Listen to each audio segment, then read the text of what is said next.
The second book of Moses, called Exodus. Chapter 1. Now these are the names of the children of Israel which came into Egypt. Every man and his household came with Jacob. Reuben, Simeon, Levi, and Judah. Issachar, Zebulun, and Benjamin. Dan and Naphtali, Gad, and Asher. And all the souls that came out of the loins of Jacob were 70 souls, for Joseph was in Egypt already. And Joseph died, and all his brethren, and all that generation. And the children of Israel were fruitful, and increased abundantly, and multiplied, and waxed exceeding mighty, and the land was filled with them. Now there arose up a new king over Egypt, which knew not Joseph. And he said unto his people, Behold, the people of the children of Israel are more and mightier than we. Come on, let us deal wisely with them, lest they multiply, and it come to pass that when there falleth out any war, they join also unto our enemies, and fight against us, and so get them up out of the land. Therefore they did set over them taskmasters, to afflict them with their burdens. And they built for Pharaoh treasure cities, Pithom and Raamses. But the more they afflicted them, the more they multiplied and grew. And they were grieved because of the children of Israel. And the Egyptians made the children of Israel to serve with rigor, and they made their lives bitter with hard bondage, in mortar and in brick, and in all manner of service in the field. All their service wherein they made them serve was with rigor. And the king of Egypt spake to the Hebrew midwives, of which the name of the one was Shiphrah, and the name of the other Puah. And he said, When ye do the office of a midwife to the Hebrew women, and see them upon the stools, if it be a son, then ye shall kill him. But if it be a daughter, then she shall live. But the midwives feared God, and did not as the king of Egypt commanded them, but saved the men-children alive. And the king of Egypt called for the midwives, and said unto them, Why have ye done this thing, and have saved the men-children alive?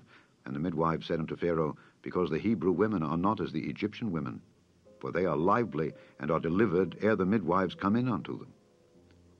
Therefore God dealt well with the midwives, and the people multiplied, and waxed very mighty. And it came to pass, because the midwives feared God, that he made them houses. And Pharaoh charged all his people, saying, Every son that is born ye shall cast into the river, and every daughter ye shall save alive. Chapter 2. And there went a man of the house of Levi, and took to wife a daughter of Levi. And the woman conceived, and bare a son. And when she saw him that he was a goodly child, she hid him 3 months. And when she could not longer hide him, she took for him an ark of bulrushes, and daubed it with slime and with pitch, and put the child therein, and she laid it in the flags by the river's brink. And his sister stood afar off, to wit what would be done to him. And the daughter of Pharaoh came down to wash herself at the river, and her maidens walked along by the river's side. And when she saw the ark among the flags, she sent her maid to fetch it. And when she had opened it, she saw the child, and behold, the babe wept. And she had compassion on him, and said, This is one of the Hebrews' children. Then said his sister to Pharaoh's daughter, Shall I go and call to thee a nurse of the Hebrew women, that she may nurse the child for thee? And Pharaoh's daughter said to her, Go. And the maid went, and called the child's mother. And Pharaoh's daughter said unto her, Take this child away, and nurse it for me, and I will give thee thy wages. And the woman took the child, and nursed it. And the child grew, and she brought him unto Pharaoh's daughter, and he became her son.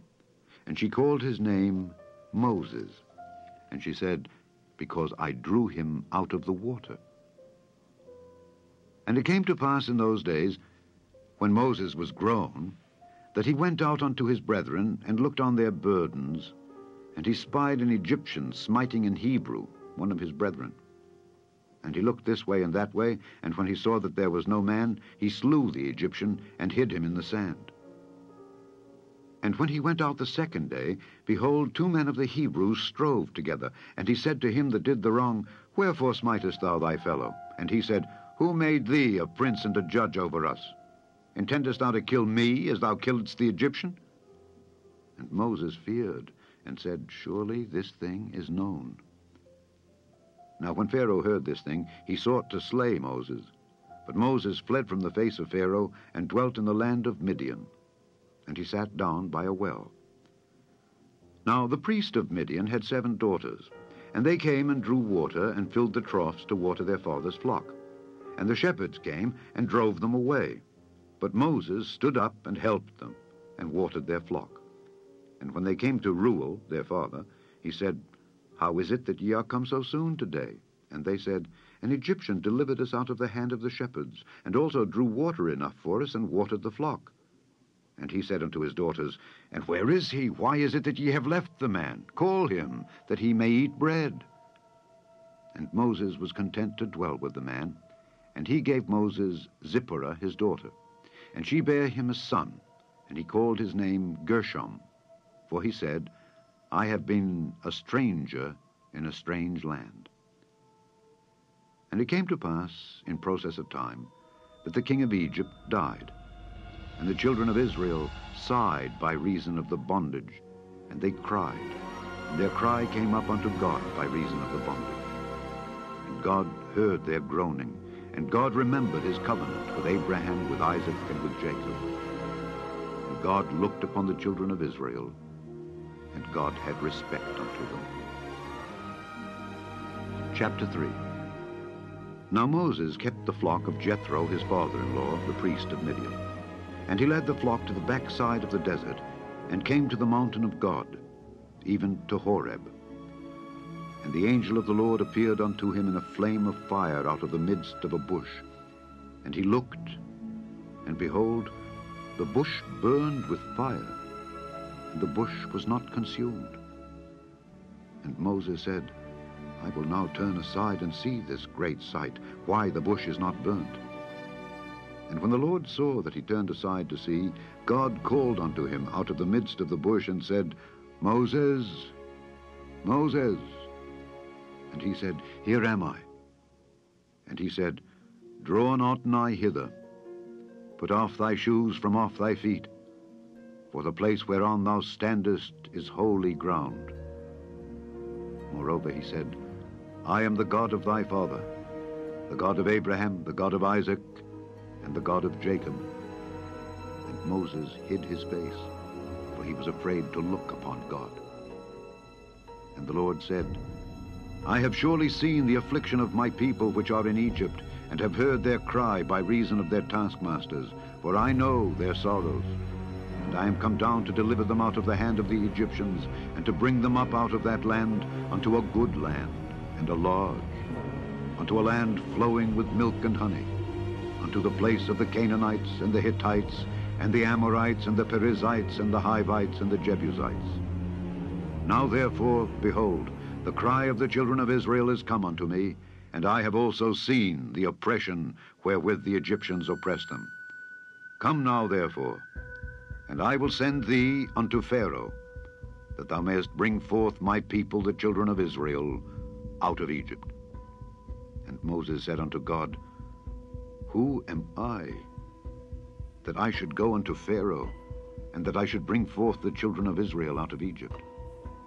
And he said, Certainly I will be with thee, and this shall be a token unto thee, that I have sent thee.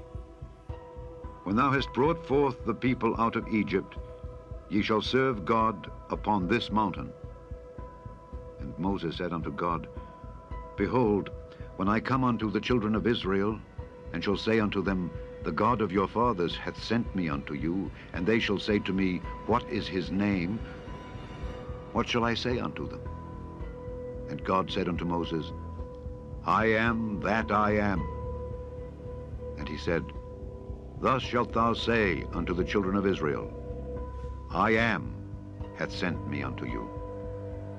And God said moreover unto Moses, Thus shalt thou say unto the children of Israel, The Lord God of your fathers, the God of Abraham, the God of Isaac, and the God of Jacob hath sent me unto you. This is my name forever, and this is my memorial unto all generations. Go and gather the elders of Israel together, and say unto them, The Lord God of your fathers, the God of Abraham, of Isaac, and of Jacob, appeared unto me, saying, I have surely visited you, and seen that which is done to you in Egypt. And I have said, I will bring you up out of the affliction of Egypt unto the land of the Canaanites, and the Hittites, and the Amorites, and the Perizzites, and the Hivites, and the Jebusites, unto a land flowing with milk and honey. And they shall hearken to thy voice, and thou shalt come, thou and the elders of Israel, unto the king of Egypt. And ye shall say unto him, The Lord God of the Hebrews hath met with us. And now let us go, we beseech thee, 3 days' journey into the wilderness, that we may sacrifice to the Lord our God. And I am sure that the king of Egypt will not let you go, no, not by a mighty hand. And I will stretch out my hand and smite Egypt with all my wonders, which I will do in the midst thereof. And after that, he will let you go. And I will give this people favor in the sight of the Egyptians. And it shall come to pass that when ye go, ye shall not go empty. But every woman shall borrow of her neighbor, and of her that sojourneth in her house, jewels of silver, and jewels of gold, and raiment. And ye shall put them upon your sons, and upon your daughters, and ye shall spoil the Egyptians. Chapter 4. And Moses answered and said, But behold, they will not believe me, nor hearken unto my voice, for they will say, The Lord hath not appeared unto thee. And the Lord said unto him, What is that in thine hand? And he said, A rod. And he said, Cast it on the ground. And he cast it on the ground, and it became a serpent. And Moses fled from before it. And the Lord said unto Moses, Put forth thine hand, and take it by the tail. And he put forth his hand, and caught it, and it became a rod in his hand. That they may believe that the Lord God of their fathers, the God of Abraham, the God of Isaac, and the God of Jacob, hath appeared unto thee. And the Lord said furthermore unto him, Put now thine hand into thy bosom. And he put his hand into his bosom. And when he took it out, behold, his hand was leprous as snow. And he said, Put thine hand into thy bosom again. And he put his hand into his bosom again, and plucked it out of his bosom, and behold, it was turned again as his upper flesh. And it shall come to pass, if they will not believe thee, neither hearken to the voice of the first sign, that they will believe the voice of the latter sign. And it shall come to pass, if they will not believe also these 2 signs, neither hearken unto thy voice, that thou shalt take of the water of the river, and pour it upon the dry land, and the water which thou takest out of the river shall become blood upon the dry land. And Moses said unto the Lord, O my Lord, I am not eloquent, neither heretofore, nor since thou hast spoken unto thy servant, but I am slow of speech, and of a slow tongue. The Lord said unto him, Who hath made man's mouth? Or who maketh the dumb, or deaf, or the seeing, or the blind? Have not I, the Lord? Now therefore go, and I will be thy mouth, and teach thee what thou shalt say. And he said, O my Lord, send, I pray thee, by the hand of him whom thou wilt send. And the anger of the Lord was kindled against Moses, and he said, Is not Aaron the Levite thy brother? I know that he can speak well. And also, behold, he cometh forth to meet thee. And when he seeth thee, he will be glad in his heart. And thou shalt speak unto him, and put words in his mouth, and I will be with thy mouth and with his mouth, and will teach you what ye shall do. And he shall be thy spokesman unto the people. And he shall be, even he, shall be to thee instead of a mouth, and thou shalt be to him instead of God. And thou shalt take this rod in thine hand, wherewith thou shalt do signs. And Moses went and returned to Jethro his father-in-law, and said unto him, Let me go, I pray thee, and return unto my brethren which are in Egypt, and see whether they be yet alive. And Jethro said to Moses, Go in peace. And the Lord said unto Moses in Midian, Go, return into Egypt, for all the men are dead which sought thy life. And Moses took his wife and his sons, and set them upon an ass, and he returned to the land of Egypt. And Moses took the rod of God in his hand. And the Lord said unto Moses, When thou goest to return into Egypt, see that thou do all those wonders before Pharaoh which I have put in thine hand. But I will harden his heart, that he shall not let the people go. And thou shalt say unto Pharaoh, Thus saith the Lord, Israel is my son, even my firstborn. And I say unto thee, Let my son go, that he may serve me. And if thou refuse to let him go, behold, I will slay thy son, even thy firstborn. And it came to pass by the way in the inn, that the Lord met him, and sought to kill him. Then Zipporah took a sharp stone, and cut off the foreskin of her son, and cast it at his feet, and said, Surely a bloody husband art thou to me. So he let him go. Then she said, A bloody husband thou art because of the circumcision. And the Lord said to Aaron, Go into the wilderness to meet Moses. And he went, and met him in the mount of God, and kissed him. And Moses told Aaron all the words of the Lord who had sent him, and all the signs which he had commanded him. And Moses and Aaron went and gathered together all the elders of the children of Israel. And Aaron spake all the words which the Lord had spoken unto Moses, and did the signs in the sight of the people. And the people believed. And when they heard that the Lord had visited the children of Israel, and that he had looked upon their affliction, then they bowed their heads and worshipped. Chapter 5. And afterward Moses and Aaron went in and told Pharaoh, Thus saith the Lord God of Israel, Let my people go, that they may hold a feast unto me in the wilderness. And Pharaoh said, Who is the Lord, that I should obey his voice to let Israel go? I know not the Lord, neither will I let Israel go. And they said, The God of the Hebrews hath met with us. Let us go, we pray thee, 3 days' journey into the desert, and sacrifice unto the Lord our God, lest he fall upon us with pestilence, or with the sword.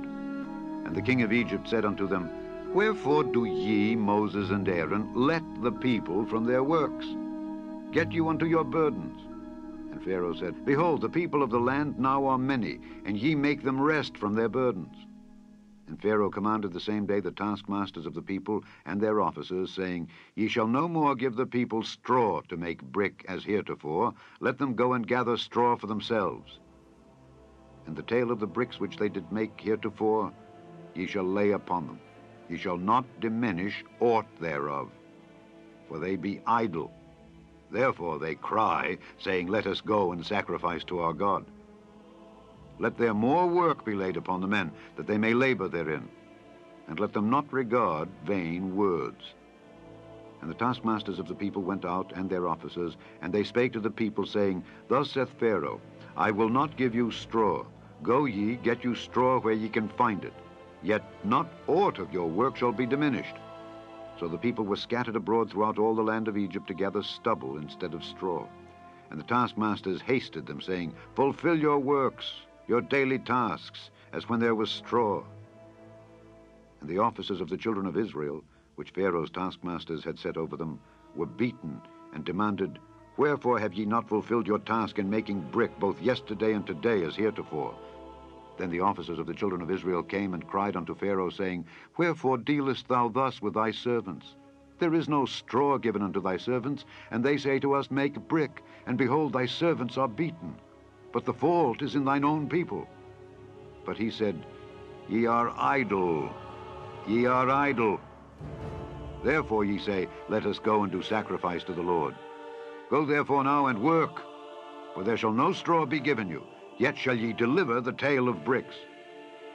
And the officers of the children of Israel did see that they were in evil case, after it was said, Ye shall not diminish aught from your bricks of your daily task. And they met Moses and Aaron, who stood in the way as they came forth from Pharaoh, and they said unto them, The Lord look upon you and judge, because ye have made our savor to be abhorred in the eyes of Pharaoh and in the eyes of his servants, to put a sword in their hand to slay us. And Moses returned unto the Lord and said, Lord, wherefore hast thou so evil entreated this people? Why is it that thou hast sent me? For since I came to Pharaoh to speak in thy name, he hath done evil to this people. neither hast thou delivered thy people at all. Chapter 6. Then the Lord said unto Moses, Now shalt thou see what I will do to Pharaoh. For with a strong hand shall he let them go, and with a strong hand shall he drive them out of his land. And God spake unto Moses, and said unto him, I am the Lord, and I appeared unto Abraham, unto Isaac, and unto Jacob, by the name of God Almighty. But by my name Jehovah was I not known to them. And I have also established my covenant with them, to give them the land of Canaan, the land of their pilgrimage, wherein they were strangers. And I have also heard the groaning of the children of Israel, whom the Egyptians keep in bondage, and I have remembered my covenant. Wherefore say unto the children of Israel, I am the Lord, and I will bring you out from under the burdens of the Egyptians, and I will rid you out of their bondage, and I will redeem you with a stretched out arm and with great judgments. And I will take you to me for a people, and I will be to you a God. And ye shall know that I am the Lord your God, which bringeth you out from under the burdens of the Egyptians. And I will bring you in unto the land concerning the which I did swear to give it to Abraham, to Isaac, and to Jacob. And I will give it you for an heritage. I am the Lord. And Moses spake so unto the children of Israel, but they hearkened not unto Moses for anguish of spirit and for cruel bondage. And the Lord spake unto Moses, saying, Go in, speak unto Pharaoh king of Egypt, that he let the children of Israel go out of his land. And Moses spake before the Lord, saying, Behold, the children of Israel have not hearkened unto me. How then shall Pharaoh hear me, who am of uncircumcised lips? And the Lord spake unto Moses and unto Aaron, and gave them a charge unto the children of Israel, and unto Pharaoh king of Egypt, to bring the children of Israel out of the land of Egypt. These be the heads of their fathers' houses.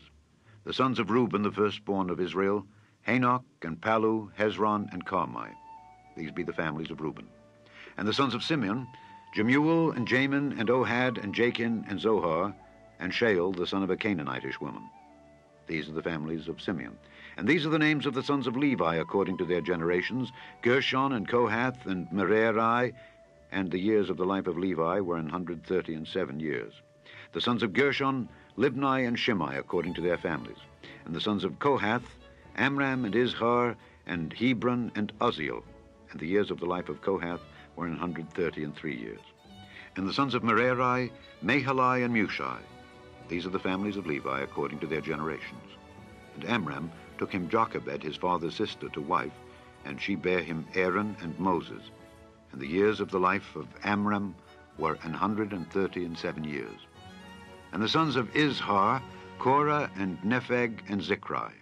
And the sons of Uzziel, Mishael, and Elzaphan, and Zithri.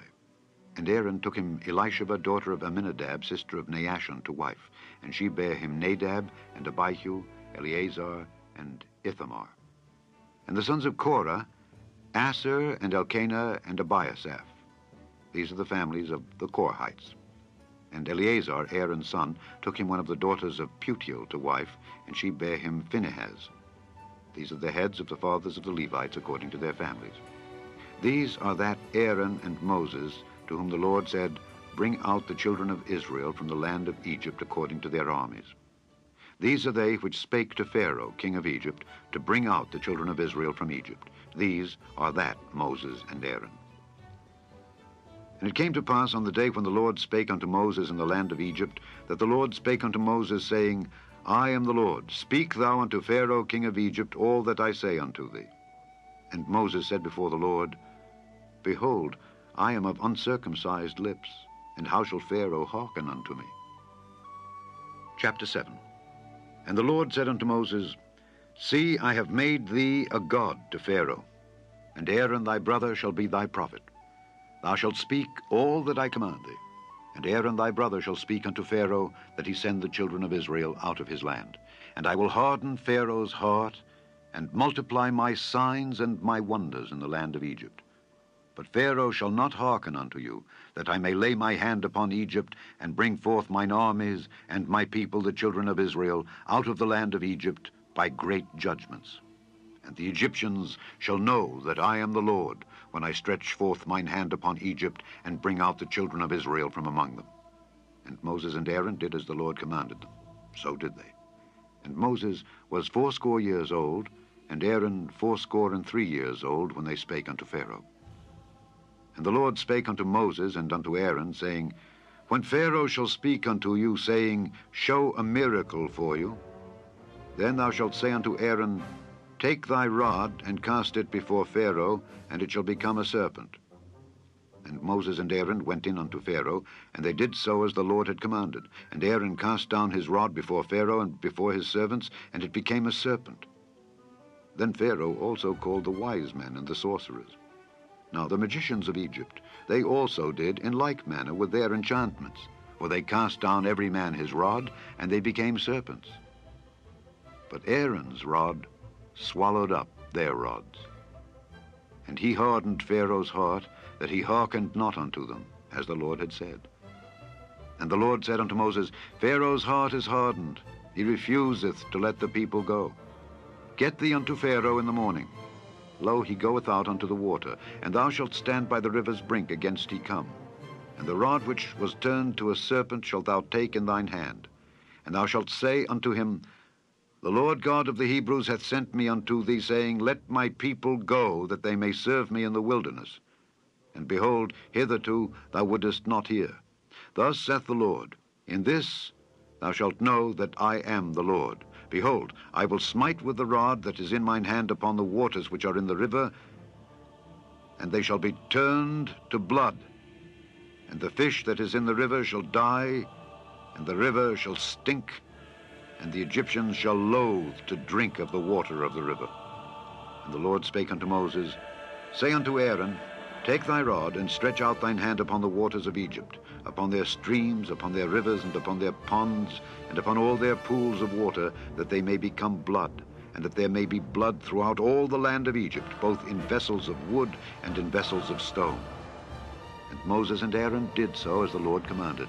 And he lifted up the rod, and smote the waters that were in the river, in the sight of Pharaoh and in the sight of his servants, and all the waters that were in the river were turned to blood.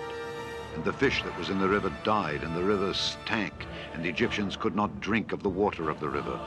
And there was blood throughout all the land of Egypt. And the magicians of Egypt did so with their enchantments. And Pharaoh's heart was hardened, neither did he hearken unto them, as the Lord had said. And Pharaoh turned and went into his house, neither did he set his heart to this also. And all the Egyptians digged round about the river for water to drink, for they could not drink of the water of the river. And 7 days were fulfilled after that the Lord had smitten the river. Chapter 8. And the Lord spake unto Moses, Go unto Pharaoh, and say unto him, Thus saith the Lord, Let my people go, that they may serve me. And if thou refuse to let them go, behold, I will smite all thy borders with frogs, and the river shall bring forth frogs abundantly, which shall go up and come into thine house, and into thy bedchamber, and upon thy bed, and into the house of thy servants, and upon thy people, and into thine ovens, and into thy kneading troughs. And the frogs shall come up both on thee, and upon thy people, and upon all thy servants. And the Lord spake unto Moses, Say unto Aaron, Stretch forth thine hand with thy rod over the streams, over the rivers, and over the ponds, and cause frogs to come up upon the land of Egypt. And Aaron stretched out his hand over the waters of Egypt, and the frogs came up and covered the land of Egypt. And the magicians did so with their enchantments, and brought up frogs upon the land of Egypt. Then Pharaoh called for Moses and Aaron, and said, Entreat the Lord that he may take away the frogs from me and from my people, and I will let the people go, that they may do sacrifice unto the Lord. And Moses said unto Pharaoh, Glory over me. When shall I entreat for thee and for thy servants and for thy people, to destroy the frogs from thee and thy houses, that they may remain in the river only? And he said, Tomorrow. And he said, Be it according to thy word, that thou mayest know that there is none like unto the Lord our God. And the frogs shall depart from thee and from thy houses and from thy servants and from thy people. They shall remain in the river only. And Moses and Aaron went out from Pharaoh. And Moses cried unto the Lord because of the frogs which he had brought against Pharaoh. And the Lord did according to the word of Moses, and the frogs died out of the houses, out of the villages, and out of the fields. And they gathered them together upon heaps, and the land stank. But when Pharaoh saw that there was respite, he hardened his heart, and hearkened not unto them, as the Lord had said. And the Lord said unto Moses, Say unto Aaron, Stretch out thy rod, and smite the dust of the land, that it may become lice throughout all the land of Egypt. And they did so. For Aaron stretched out his hand with his rod, and smote the dust of the earth, and it became lice in man and in beast. All the dust of the land became lice throughout all the land of Egypt. And the magicians did so with their enchantments to bring forth lice, but they could not. So there were lice upon man and upon beast. Then the magicians said unto Pharaoh, This is the finger of God. And Pharaoh's heart was hardened, and he hearkened not unto them, as the Lord had said. And the Lord said unto Moses, Rise up early in the morning, and stand before Pharaoh. Lo, he cometh forth to the water. And say unto him, Thus saith the Lord, Let my people go, that they may serve me. Else, if thou wilt not let my people go, behold, I will send swarms of flies upon thee, and upon thy servants, and upon thy people, and into thy houses. And the houses of the Egyptians shall be full of swarms of flies, and also the ground whereon they are. And I will sever in that day the land of Goshen, in which my people dwell, that no swarms of flies shall be there, to the end thou mayest know that I am the Lord in the midst of the earth. And I will put a division between my people and thy people. Tomorrow shall this sign be. And the Lord did so, and there came a grievous swarm of flies into the house of Pharaoh, and into his servants' houses, and into all the land of Egypt. The land was corrupted by reason of the swarm of flies. And Pharaoh called for Moses and for Aaron, and said, Go ye, sacrifice to your God in the land. And Moses said, It is not meet so to do, for we shall sacrifice the abomination of the Egyptians to the Lord our God. Lo, shall we sacrifice the abomination of the Egyptians before their eyes, and will they not stone us? We will go 3 days' journey into the wilderness, and sacrifice to the Lord our God, as he shall command us. And Pharaoh said, I will let you go, that ye may sacrifice to the Lord your God in the wilderness. Only ye shall not go very far away. Entreat for me. And Moses said, Behold, I go out from thee, and I will entreat the Lord that the swarms of flies may depart from Pharaoh, from his servants, and from his people tomorrow. But let not Pharaoh deal deceitfully any more in not letting the people go to sacrifice to the Lord. And Moses went out from Pharaoh and entreated the Lord. And the Lord did according to the word of Moses, and he removed the swarms of flies from Pharaoh, from his servants, and from his people. There remained not one. And Pharaoh hardened his heart at this time also, neither would he let the people go. Chapter 9. Then the Lord said unto Moses, Go in unto Pharaoh, and tell him, Thus saith the Lord God of the Hebrews, Let my people go, that they may serve me. For if thou refuse to let them go, and wilt hold them still, behold, the hand of the Lord is upon thy cattle which is in the field, upon the horses, upon the asses, upon the camels, upon the oxen, and upon the sheep. There shall be a very grievous murrain. And the Lord shall sever between the cattle of Israel and the cattle of Egypt, and there shall nothing die of all that is the children's of Israel. And the Lord appointed a set time, saying, Tomorrow the Lord shall do this thing in the land. And the Lord did that thing on the morrow, and all the cattle of Egypt died. But of the cattle of the children of Israel died not one. And Pharaoh sent, and behold, there was not one of the cattle of the Israelites dead. And the heart of Pharaoh was hardened, and he did not let the people go. And the Lord said unto Moses and unto Aaron, Take to you handfuls of ashes of the furnace, and let Moses sprinkle it toward the heaven in the sight of Pharaoh, and it shall become small dust in all the land of Egypt, and shall be a boil breaking forth with blains upon man and upon beast throughout all the land of Egypt. And they took ashes of the furnace and stood before Pharaoh, and Moses sprinkled it up toward the heaven, and it became a boil breaking forth with blains upon man and upon beast. And the magicians could not stand before Moses because of the boils, for the boil was upon the magicians and upon all the Egyptians. And the Lord hardened the heart of Pharaoh, and he hearkened not unto them, as the Lord had spoken unto Moses. And the Lord said unto Moses, Rise up early in the morning, and stand before Pharaoh, and say unto him, Thus saith the Lord God of the Hebrews, Let my people go, that they may serve me. For I will at this time send all my plagues upon thine heart, and upon thy servants, and upon thy people, that thou mayest know that there is none like me in all the earth. For now I will stretch out my hand, that I may smite thee and thy people with pestilence, and thou shalt be cut off from the earth. And in very deed, for this cause have I raised thee up, for to show in thee my power, and that my name may be declared throughout all the earth. As yet exaltest thou thyself against my people, that thou wilt not let them go? Behold, tomorrow, about this time, I will cause it to rain a very grievous hail, such as hath not been in Egypt since the foundation thereof, even until now. Send therefore now, and gather thy cattle and all that thou hast in the field, for upon every man and beast which shall be found in the field, and shall not be brought home, the hail shall come down upon them, and they shall die. He that feared the word of the Lord among the servants of Pharaoh made his servants and his cattle flee into the houses, and he that regarded not the word of the Lord left his servants and his cattle in the field.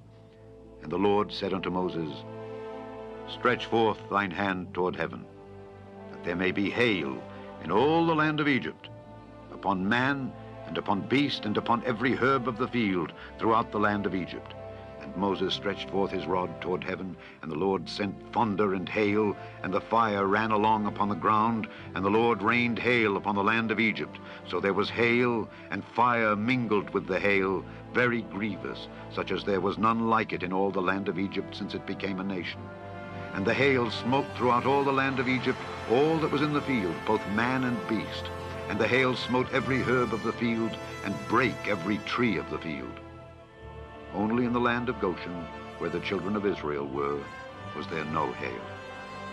And Pharaoh sent and called for Moses and Aaron, and said unto them, I have sinned this time. The Lord is righteous, and I and my people are wicked. Entreat the Lord, for it is enough, that there be no more mighty thunderings and hail. And I will let you go, and ye shall stay no longer. And Moses said unto him, As soon as I am gone out of the city, I will spread abroad my hands unto the Lord, and the thunder shall cease, neither shall there be any more hail, that thou mayest know how that the earth is the Lord's.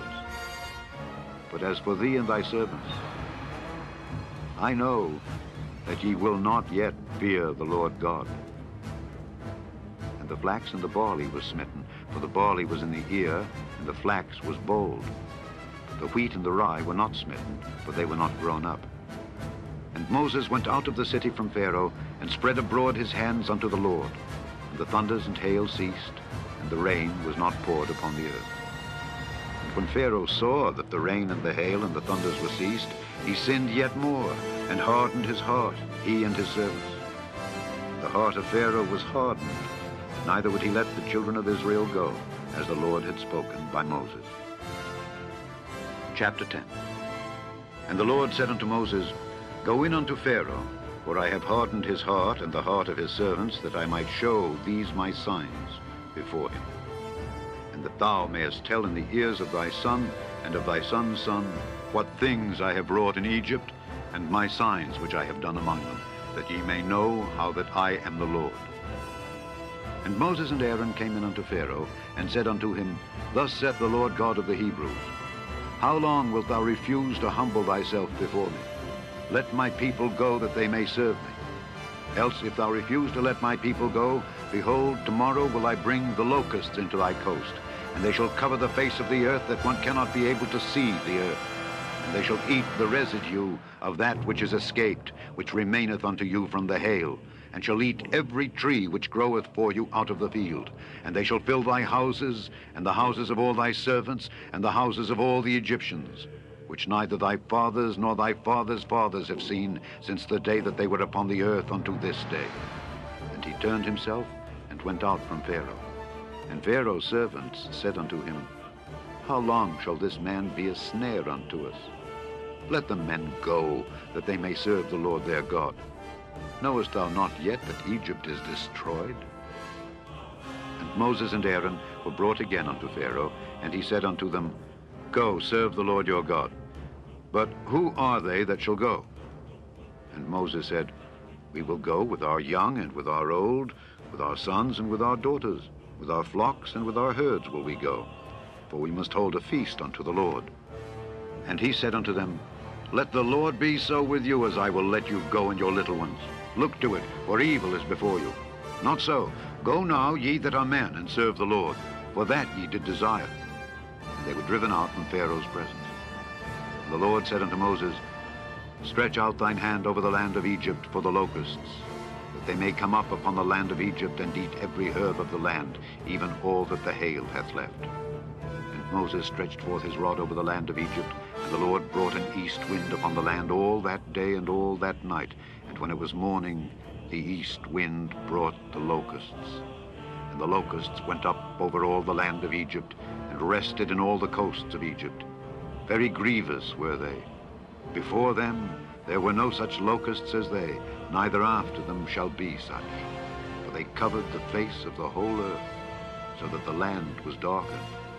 And they did eat every herb of the land, and all the fruit of the trees which the hail had left. And there remained not any green thing in the trees or in the herbs of the field throughout all the land of Egypt.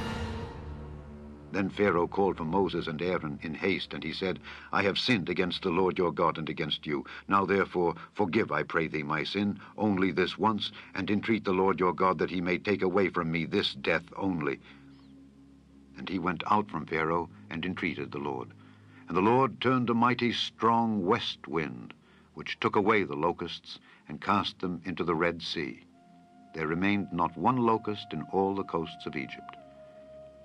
But the Lord hardened Pharaoh's heart, so that he would not let the children of Israel go. And the Lord said unto Moses, Stretch out thine hand toward heaven, that there may be darkness over the land of Egypt, even darkness which may be felt. And Moses stretched forth his hand toward heaven, and there was a thick darkness in all the land of Egypt 3 days. They saw not one another, neither rose any from his place for 3 days. But all the children of Israel had light in their dwellings. And Pharaoh called unto Moses and said, Go ye, serve the Lord. Only let your flocks and your herds be stayed. Let your little ones also go with you. And Moses said, Thou must give us also sacrifices and burnt offerings, that we may sacrifice unto the Lord our God. Our cattle also shall go with us. There shall not an hoof be left behind. For thereof must we take to serve the Lord our God, and we know not with what we must serve the Lord until we come thither. But the Lord hardened Pharaoh's heart, and he would not let them go.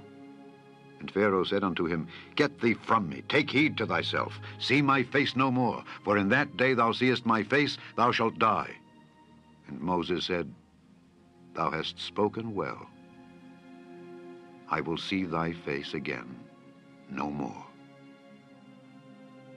Chapter 11. And the Lord said unto Moses, Yet will I bring one plague more upon Pharaoh and upon Egypt. Afterwards he will let you go hence. When he shall let you go, he shall surely thrust you out hence altogether. Speak now in the ears of the people, and let every man borrow of his neighbor, and every woman of her neighbor, jewels of silver and jewels of gold. And the Lord gave the people favor in the sight of the Egyptians. Moreover, the man Moses was very great in the land of Egypt, in the sight of Pharaoh's servants and in the sight of the people. And Moses said, Thus saith the Lord, About midnight will I go out into the midst of Egypt, and all the firstborn in the land of Egypt shall die, from the firstborn of Pharaoh that sitteth upon his throne, even unto the firstborn of the maidservant that is behind the mill, and all the firstborn of beasts. And there shall be a great cry throughout all the land of Egypt, such as there was none like it, nor shall be like it any more. But against any of the children of Israel shall not a dog move his tongue against man or beast, that ye may know how that the Lord doth put a difference between the Egyptians and Israel. And all these thy servants shall come down unto me, and bow down themselves unto me, saying, Get thee out, and all the people that follow thee. And after that I will go out. And he went out from Pharaoh in a great anger. And the Lord said unto Moses, Pharaoh shall not hearken unto you, that my wonders may be multiplied in the land of Egypt. And Moses and Aaron did all these wonders before Pharaoh. And the Lord hardened Pharaoh's heart, so that he would not let the children of Israel go out of his land. Chapter 12. And the Lord spake unto Moses and Aaron in the land of Egypt, saying, This month shall be unto you the beginning of months. It shall be the first month of the year to you. Speak ye unto all the congregation of Israel, saying, In the 10th day of this month they shall take to them every man a lamb, according to the house of their fathers, a lamb for an house. And if the household be too little for the lamb, let him and his neighbor next unto his house take it according to the number of the souls. Every man according to his eating shall make your count for the lamb. Your lamb shall be without blemish, a male of the first year. Ye shall take it out from the sheep or from the goats. And ye shall keep it up until the 14th day of the same month. And the whole assembly of the congregation of Israel shall kill it in the evening. And they shall take of the blood, and strike it on the 2 side posts, and on the upper doorpost of the houses wherein they shall eat it. And they shall eat the flesh in that night, roast with fire, and unleavened bread, and with bitter herbs they shall eat it. Eat not of it raw, nor sodden at all with water, but roast with fire, his head with his legs, and with the purtenance thereof. And ye shall let nothing of it remain until the morning. And that which remaineth of it until the morning ye shall burn with fire. And thus shall ye eat it, with your loins girded, your shoes on your feet, and your staff in your hand. And ye shall eat it in haste. It is the Lord's Passover. For I will pass through the land of Egypt this night, and will smite all the firstborn in the land of Egypt, both man and beast, and against all the gods of Egypt I will execute judgment. I am the Lord. And the blood shall be to you for a token upon the houses where ye are. And when I see the blood, I will pass over you, and the plague shall not be upon you to destroy you when I smite the land of Egypt. And this day shall be unto you for a memorial, and ye shall keep it a feast to the Lord throughout your generations. Ye shall keep it a feast by an ordinance forever. 7 days shall ye eat unleavened bread. Even the first day ye shall put away leaven out of your houses. For whosoever eateth leavened bread from the first day until the 7th day, that soul shall be cut off from Israel. And in the first day there shall be an holy convocation, and in the 7th day there shall be an holy convocation to you. No manner of work shall be done in them, save that which every man must eat, that only may be done of you. And ye shall observe the feast of unleavened bread. For in this selfsame day have I brought your armies out of the land of Egypt. Therefore shall ye observe this day in your generations by an ordinance forever. In the 1st month, on the 14th day of the month, at even, ye shall eat unleavened bread, until the 21st day of the month at even. 7 days shall there be no leaven found in your houses, for whosoever eateth that which is leavened, even that soul shall be cut off from the congregation of Israel, whether he be a stranger or born in the land. Ye shall eat nothing leavened. In all your habitations shall ye eat unleavened bread. Then Moses called for all the elders of Israel, and said unto them, Draw out and take you a lamb according to your families, and kill the Passover.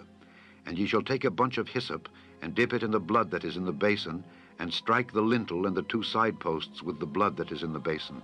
And none of you shall go out at the door of his house until the morning, for the Lord will pass through to smite the Egyptians.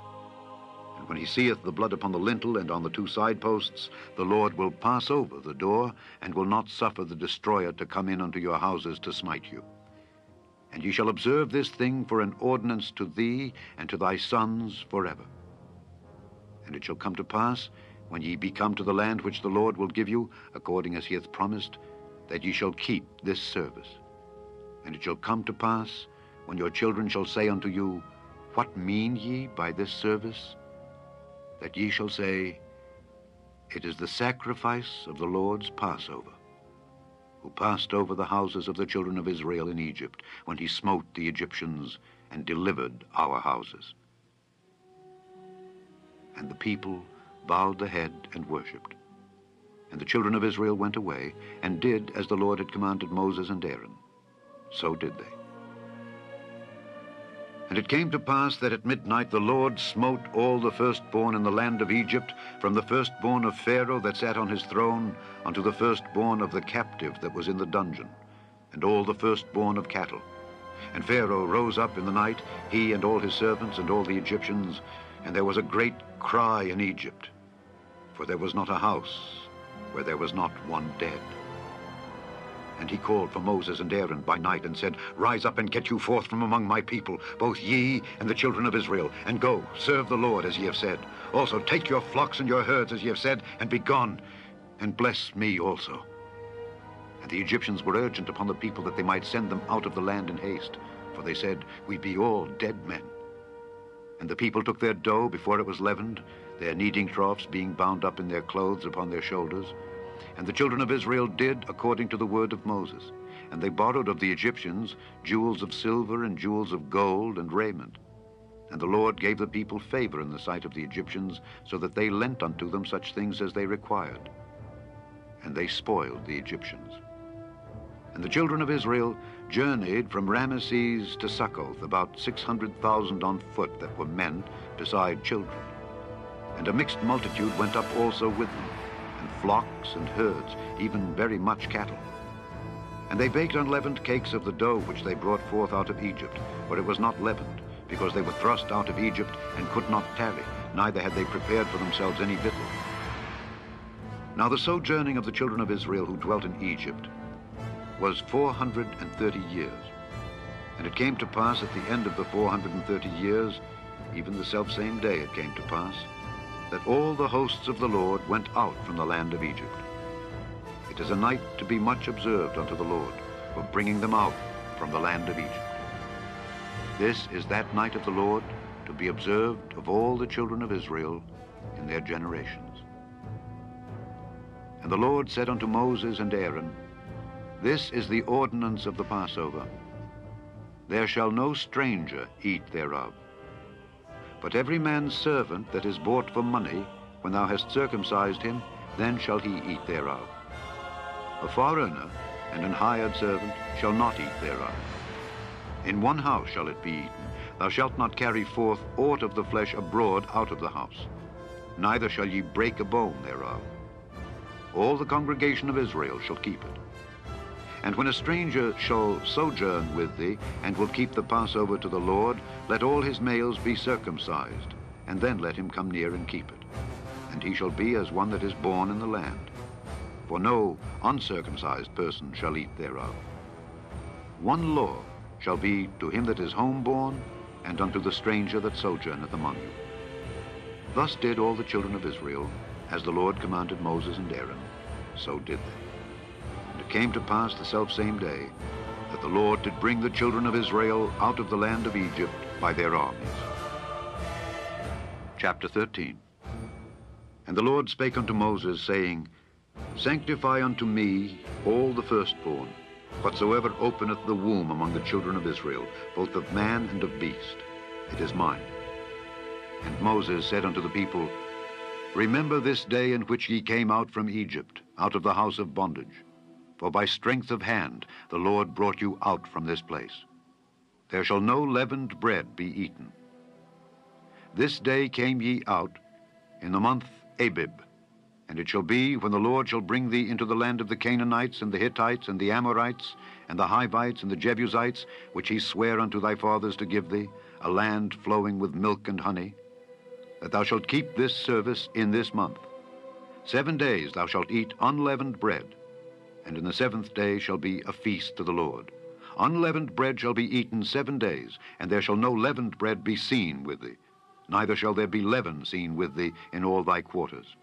And thou shalt show thy son in that day, saying, This is done, because of that which the Lord did unto me, when I came forth out of Egypt. And it shall be for a sign unto thee upon thine hand, and for a memorial between thine eyes, that the Lord's law may be in thy mouth. For with a strong hand hath the Lord brought thee out of Egypt. Thou shalt therefore keep this ordinance in his season from year to year. And it shall be, when the Lord shall bring thee into the land of the Canaanites, as he sware unto thee and to thy fathers, and shall give it thee, that thou shalt set apart unto the Lord all that openeth the matrix, and every firstling that cometh of a beast which thou hast. The male shall be the Lord's. And every firstling of an ass thou shalt redeem with a lamb, and if thou wilt not redeem it, then thou shalt break his neck. And all the firstborn of man among thy children shalt thou redeem. And it shall be, when thy son asketh thee in time to come, saying, What is this? That thou shalt say unto him, By strength of hand the Lord brought us out from Egypt, from the house of bondage. And it came to pass, when Pharaoh would hardly let us go, that the Lord slew all the firstborn in the land of Egypt, both the firstborn of man and the firstborn of beast. Therefore I sacrifice to the Lord all that openeth the matrix, being males. But all the firstborn of my children I redeem. And it shall be for a token upon thine hand, and for frontlets between thine eyes. For by strength of hand the Lord brought us forth out of Egypt. And it came to pass, when Pharaoh had let the people go, that God led them not through the way of the land of the Philistines, although that was near. For God said, Lest peradventure the people repent when they see war, and they return to Egypt. But God led the people about through the way of the wilderness of the Red Sea. And the children of Israel went up harnessed out of the land of Egypt. And Moses took the bones of Joseph with him, for he had straitly sworn the children of Israel, saying, God will surely visit you, and ye shall carry up my bones away hence with you. And they took their journey from Succoth, and encamped in Etham, in the edge of the wilderness. And the Lord went before them by day in a pillar of a cloud to lead them the way, and by night in a pillar of fire to give them light, to go by day and night. He took not away the pillar of the cloud by day, nor the pillar of fire by night from before the people. Chapter 14. And the Lord spake unto Moses, saying, Speak unto the children of Israel, that they turn and encamp before Pi-hahiroth, between Migdol and the sea, over against Baal-zephon. Before it shall ye encamp by the sea. For Pharaoh will say of the children of Israel, They are entangled in the land, the wilderness hath shut them in. And I will harden Pharaoh's heart, that he shall follow after them. And I will be honored upon Pharaoh and upon all his host, that the Egyptians may know that I am the Lord. And they did so. And it was told the king of Egypt that the people fled, and the heart of Pharaoh and of his servants was turned against the people, and they said, Why have we done this, that we have let Israel go from serving us?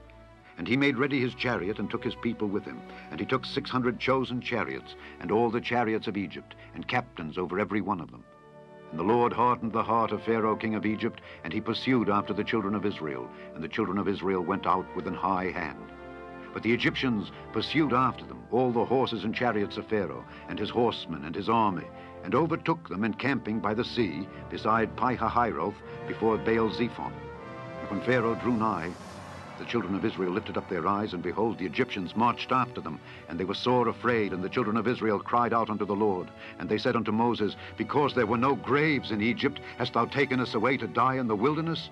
Wherefore hast thou dealt thus with us, to carry us forth out of Egypt? Is not this the word that we did tell thee in Egypt, saying, Let us alone, that we may serve the Egyptians? For it had been better for us to serve the Egyptians, than that we should die in the wilderness. And Moses said unto the people, Fear ye not, stand still, and see the salvation of the Lord, which he will show to you today. For the Egyptians whom ye have seen today, ye shall see them again no more forever. The Lord shall fight for you, and ye shall hold your peace. And the Lord said unto Moses, Wherefore criest thou unto me? Speak unto the children of Israel, that they go forward. But lift thou up thy rod, and stretch out thine hand over the sea, and divide it. And the children of Israel shall go on dry ground through the midst of the sea. And I, behold, I will harden the hearts of the Egyptians, and they shall follow them. And I will get me honor upon Pharaoh and upon all his host, upon his chariots and upon his horsemen. And the Egyptians shall know that I am the Lord, when I have gotten me honor upon Pharaoh, upon his chariots, and upon his horsemen. And the angel of God, which went before the camp of Israel, removed and went behind them. And the pillar of the cloud went from before their face and stood behind them. And it came between the camp of the Egyptians and the camp of Israel.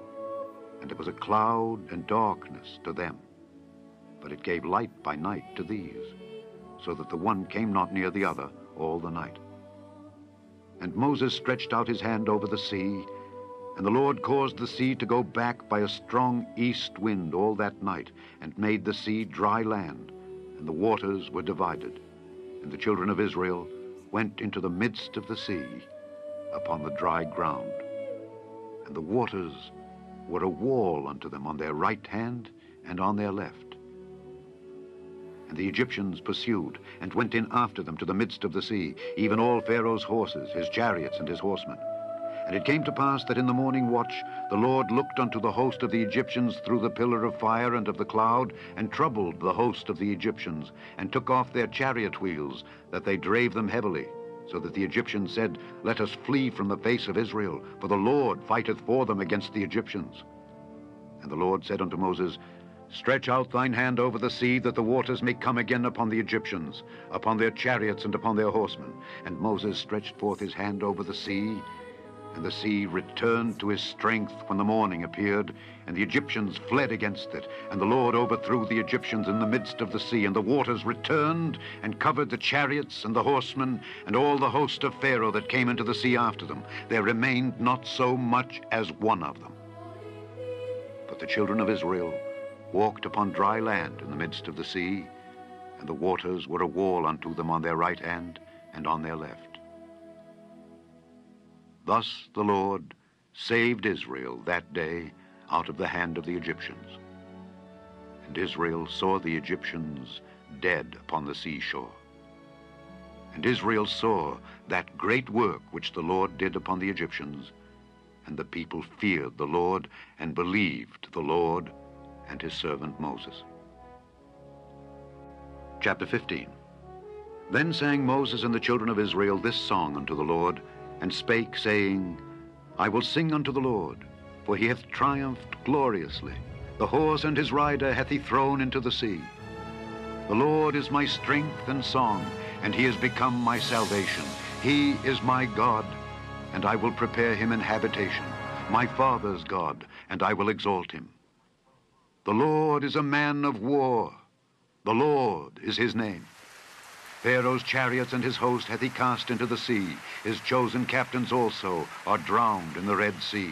The depths have covered them. They sank into the bottom as a stone.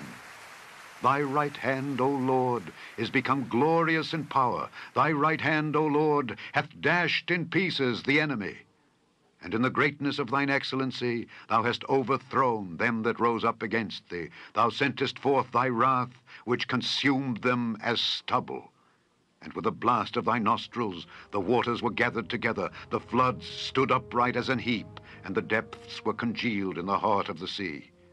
The enemy said, I will pursue, I will overtake, I will divide the spoil, my lust shall be satisfied upon them, I will draw my sword, my hand shall destroy them. Thou didst blow with thy wind, the sea covered them, they sank as lead in the mighty waters. Who is like unto thee, O Lord, among the gods? Who is like thee, glorious in holiness, fearful in praises, doing wonders? Thou stretchedst out thy right hand, the earth swallowed them. Thou in thy mercy hast led forth the people which thou hast redeemed. Thou hast guided them in thy strength unto thy holy habitation. The people shall hear and be afraid. Sorrow shall take hold on the inhabitants of Palestina. Then the dukes of Edom shall be amazed. The mighty men of Moab, trembling, shall take hold upon them. All the inhabitants of Canaan shall melt away. Fear and dread shall fall upon them. By the greatness of thine arm they shall be as still as a stone. Till thy people pass over, O Lord, till the people pass over which thou hast purchased. Thou shalt bring them in, and plant them in the mountain of thine inheritance, in the place, O Lord, which thou hast made for thee to dwell in the sanctuary, O Lord, which thy hands have established. The Lord shall reign forever and ever. For the horse of Pharaoh went in with his chariots and with his horsemen into the sea, and the Lord brought again the waters of the sea upon them. But the children of Israel went on dry land in the midst of the sea. And Miriam the prophetess, the sister of Aaron, took a timbrel in her hand, and all the women went out after her with timbrels and with dances. And Miriam answered them, Sing ye to the Lord, for he hath triumphed gloriously. The horse and his rider hath he thrown into the sea. So Moses brought Israel from the Red Sea, and they went out into the wilderness of Shur. And they went 3 days in the wilderness, and found no water. And when they came to Merah, they could not drink of the waters of Merah, for they were bitter. Therefore the name of it was called Merah. And the people murmured against Moses, saying, What shall we drink?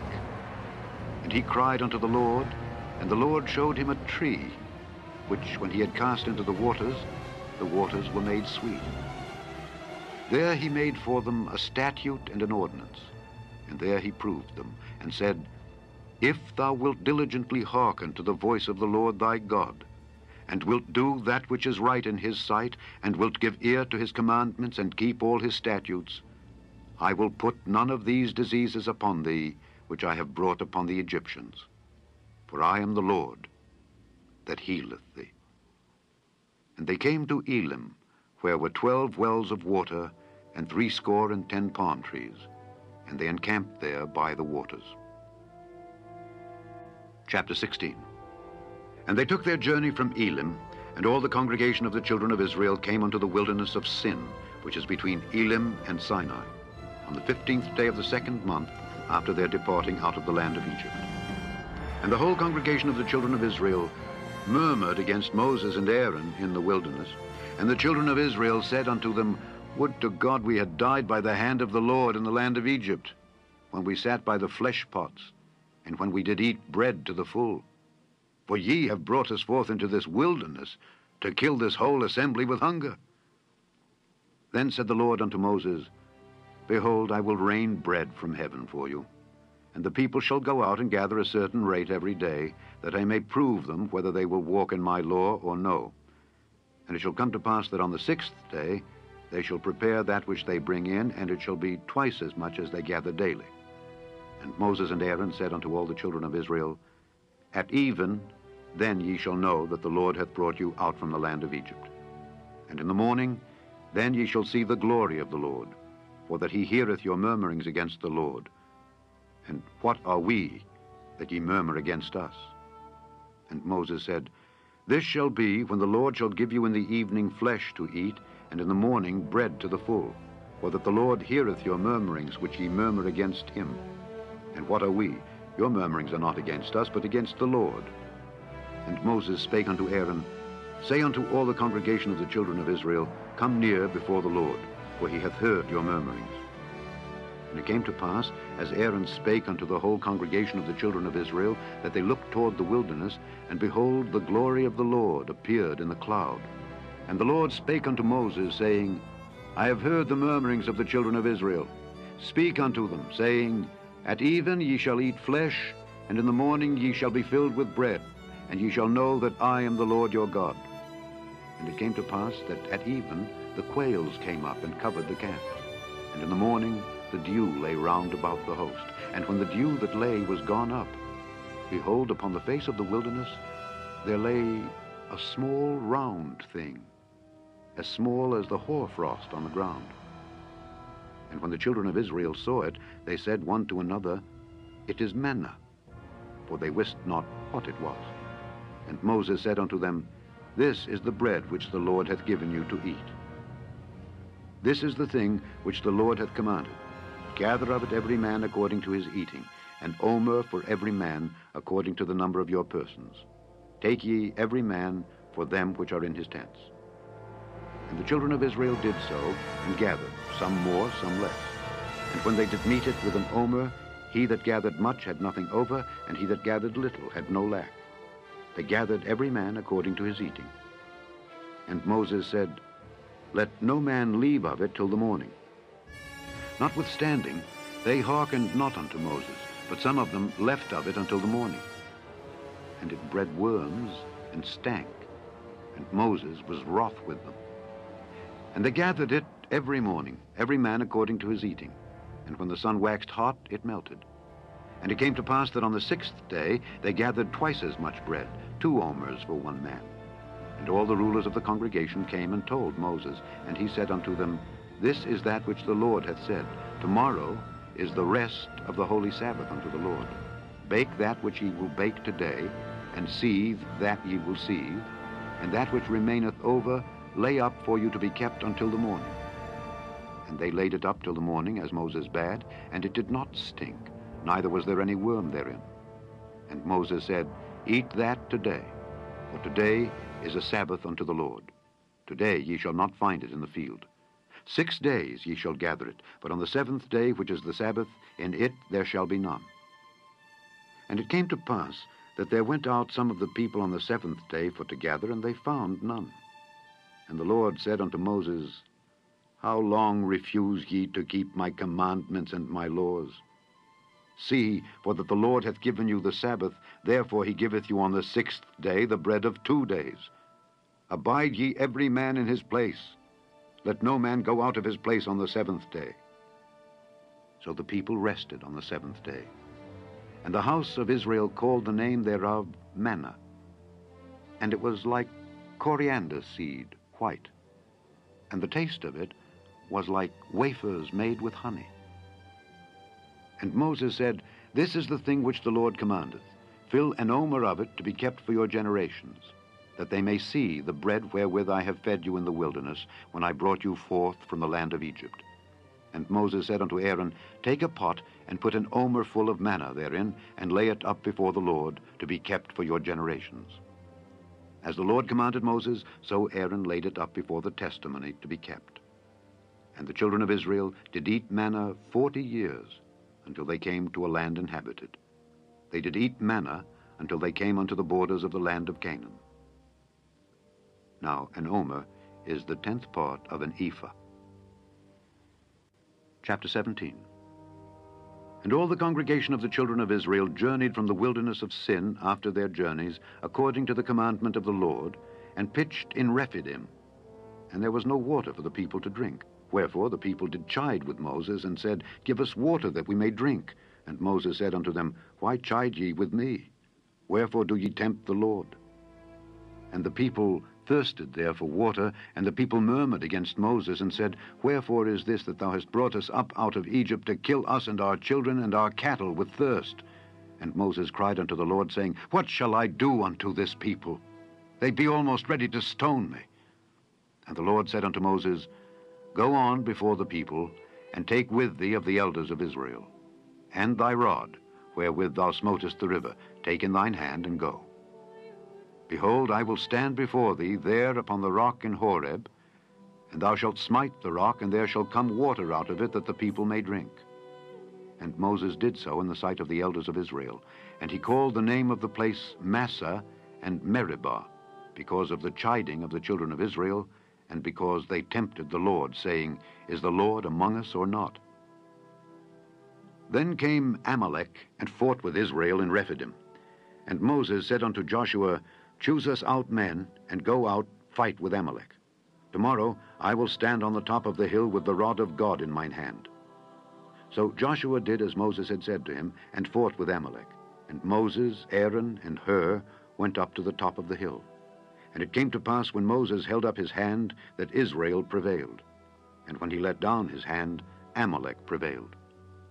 But Moses' hands were heavy, and they took a stone and put it under him, and he sat thereon. And Aaron and Hur stayed up his hands, the one on the one side and the other on the other side, and his hands were steady until the going down of the sun. And Joshua discomfited Amalek and his people with the edge of the sword. And the Lord said unto Moses, Write this for a memorial in a book, and rehearse it in the ears of Joshua. For I will utterly put out the remembrance of Amalek from under heaven. And Moses built an altar, and called the name of it Jehovah Nissi.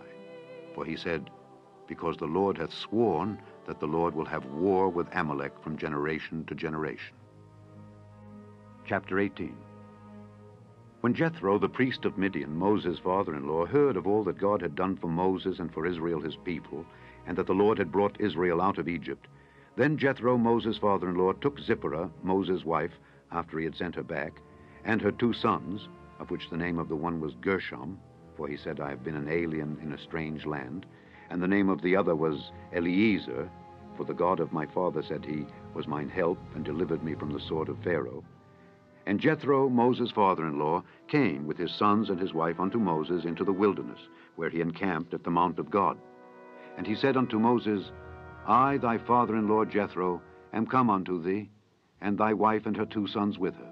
And Moses went out to meet his father-in-law, and did obeisance, and kissed him. And they asked each other of their welfare. And they came into the tent. And Moses told his father-in-law all that the Lord had done unto Pharaoh and to the Egyptians for Israel's sake, and all the travail that had come upon them by the way, and how the Lord delivered them. And Jethro rejoiced for all the goodness which the Lord had done to Israel, whom he had delivered out of the hand of the Egyptians. And Jethro said, Blessed be the Lord, who hath delivered you out of the hand of the Egyptians and out of the hand of Pharaoh, who hath delivered the people from under the hand of the Egyptians. Now I know that the Lord is greater than all gods, for in the thing wherein they dealt proudly, he was above them. And Jethro, Moses' father-in-law, took a burnt offering and sacrifices for God. And Aaron came and all the elders of Israel to eat bread with Moses' father-in-law before God. And it came to pass on the morrow that Moses sat to judge the people, and the people stood by Moses from the morning unto the evening. And when Moses' father-in-law saw all that he did to the people, he said, What is this thing that thou doest to the people? Why sittest thou thyself alone, and all the people stand by thee from morning unto even? And Moses said unto his father-in-law, Because the people come unto me to inquire of God. When they have a matter, they come unto me, and I judge between one and another, and I do make them know the statutes of God and his laws. And Moses' father-in-law said unto him, The thing that thou doest is not good. Thou wilt surely wear away, both thou and this people that is with thee. For this thing is too heavy for thee. Thou art not able to perform it thyself alone. Hearken now unto my voice. I will give thee counsel, and God shall be with thee. Be thou for the people to Godward, that thou mayest bring the causes unto God. And thou shalt teach them ordinances and laws, and shalt show them the way wherein they must walk, and the work that they must do. Moreover, thou shalt provide out of all the people able men, such as fear God, men of truth, hating covetousness, and place such over them to be rulers of thousands, and rulers of hundreds, rulers of 50s, and rulers of 10s. And let them judge the people at all seasons. And it shall be that every great matter they shall bring unto thee, but every small matter they shall judge. So shall it be easier for thyself, and they shall bear the burden with thee. If thou shalt do this thing, and God command thee so, then thou shalt be able to endure, and all this people shall also go to their place in peace. So Moses hearkened to the voice of his father-in-law, and did all that he had said. And Moses chose able men out of all Israel, and made them heads over the people, rulers of thousands, rulers of hundreds, rulers of 50s, and rulers of 10s. And they judged the people at all seasons. The hard causes they brought unto Moses, but every small matter they judged themselves. And Moses let his father-in-law depart, and he went his way into his own land. Chapter 19. In the 3rd month, when the children of Israel were gone forth out of the land of Egypt, the same day came they into the wilderness of Sinai. For they were departed from Rephidim, and were come to the desert of Sinai, and had pitched in the wilderness. And there Israel camped before the mount.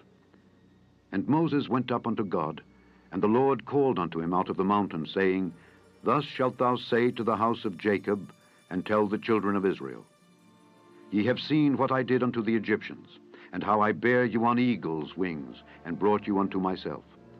Now therefore, if ye will obey my voice indeed, and keep my covenant, then ye shall be a peculiar treasure unto me above all people, for all the earth is mine. And ye shall be unto me a kingdom of priests, and an holy nation. These are the words which thou shalt speak unto the children of Israel. And Moses came and called for the elders of the people, and laid before their faces all these words which the Lord commanded them. And all the people answered together and said, All that the Lord hath spoken we will do.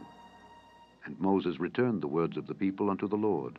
And the Lord said unto Moses, Lo, I come unto thee in a thick cloud, that the people may hear when I speak with thee, and believe thee forever. And Moses told the words of the people unto the Lord. And the Lord said unto Moses, Go unto the people, and sanctify them today and tomorrow, and let them wash their clothes, and be ready against the third day. For the third day the Lord will come down in the sight of all the people upon Mount Sinai. And thou shalt set bounds unto the people round about, saying, Take heed to yourselves, that ye go not up into the mount, or touch the border of it. Whosoever toucheth the mount shall be surely put to death. There shall not an hand touch it, but he shall surely be stoned, or shot through. Whether it be beast or man, it shall not live. When the trumpet soundeth long, they shall come up to the mount. And Moses went down from the mount unto the people, and sanctified the people, and they washed their clothes. And he said unto the people, Be ready against the third day. Come not at your wives. And it came to pass on the third day in the morning, that there were thunders and lightnings, and a thick cloud upon the mount, and the voice of the trumpet exceeding loud, so that all the people that was in the camp trembled. And Moses brought forth the people out of the camp to meet with God, and they stood at the nether part of the mount. And Mount Sinai was altogether on a smoke, because the Lord descended upon it in fire, and the smoke thereof ascended as the smoke of a furnace, and the whole mount quaked greatly. And when the voice of the trumpet sounded long, and waxed louder and louder, Moses spake, and God answered him by a voice. And the Lord came down upon Mount Sinai on the top of the mount, and the Lord called Moses up to the top of the mount, and Moses went up. And the Lord said unto Moses, Go down, charge the people, lest they break through unto the Lord to gaze, and many of them perish. And let the priests also, which come near to the Lord, sanctify themselves, lest the Lord break forth upon them. And Moses said unto the Lord, The people cannot come up to Mount Sinai. For thou chargedst us, saying, Set bounds about the mount, and sanctify it. And the Lord said unto him, Away, get thee down, and thou shalt come up, thou and Aaron with thee.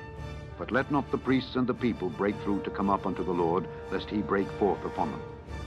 So Moses went down unto the people, and spake unto them. Chapter 20. And God spake all these words, saying, I am the Lord thy God, which have brought thee out of the land of Egypt, out of the house of bondage. Thou shalt have no other gods before me. Thou shalt not make unto thee any graven image, or any likeness of anything that is in heaven above, or that is in the earth beneath, or that is in the water under the earth. Thou shalt not bow down thyself to them, nor serve them. For I, the Lord thy God, am a jealous God, visiting the iniquity of the fathers upon the children unto the third and fourth generation of them that hate me, and showing mercy unto thousands of them that love me and keep my commandments. Thou shalt not take the name of the Lord thy God in vain, for the Lord will not hold him guiltless that taketh his name in vain. Remember the Sabbath day, to keep it holy. 6 days shalt thou labor and do all thy work, but the seventh day is the Sabbath of the Lord thy God. In it thou shalt not do any work, thou, nor thy son, nor thy daughter, thy manservant, nor thy maidservant, nor thy cattle, nor thy stranger that is within thy gate. For in 6 days the Lord made heaven and earth, the sea, and all that in them is, and rested the seventh day. Wherefore the Lord blessed the Sabbath day and hallowed it. Honor thy father and thy mother, that thy days may be long upon the land which the Lord thy God giveth thee. Thou shalt not kill. Thou shalt not commit adultery. Thou shalt not steal. Thou shalt not bear false witness against thy neighbor. Thou shalt not covet thy neighbor's house. Thou shalt not covet thy neighbor's wife, nor his manservant, nor his maidservant, nor his ox, nor his ass, nor anything that is thy neighbor's.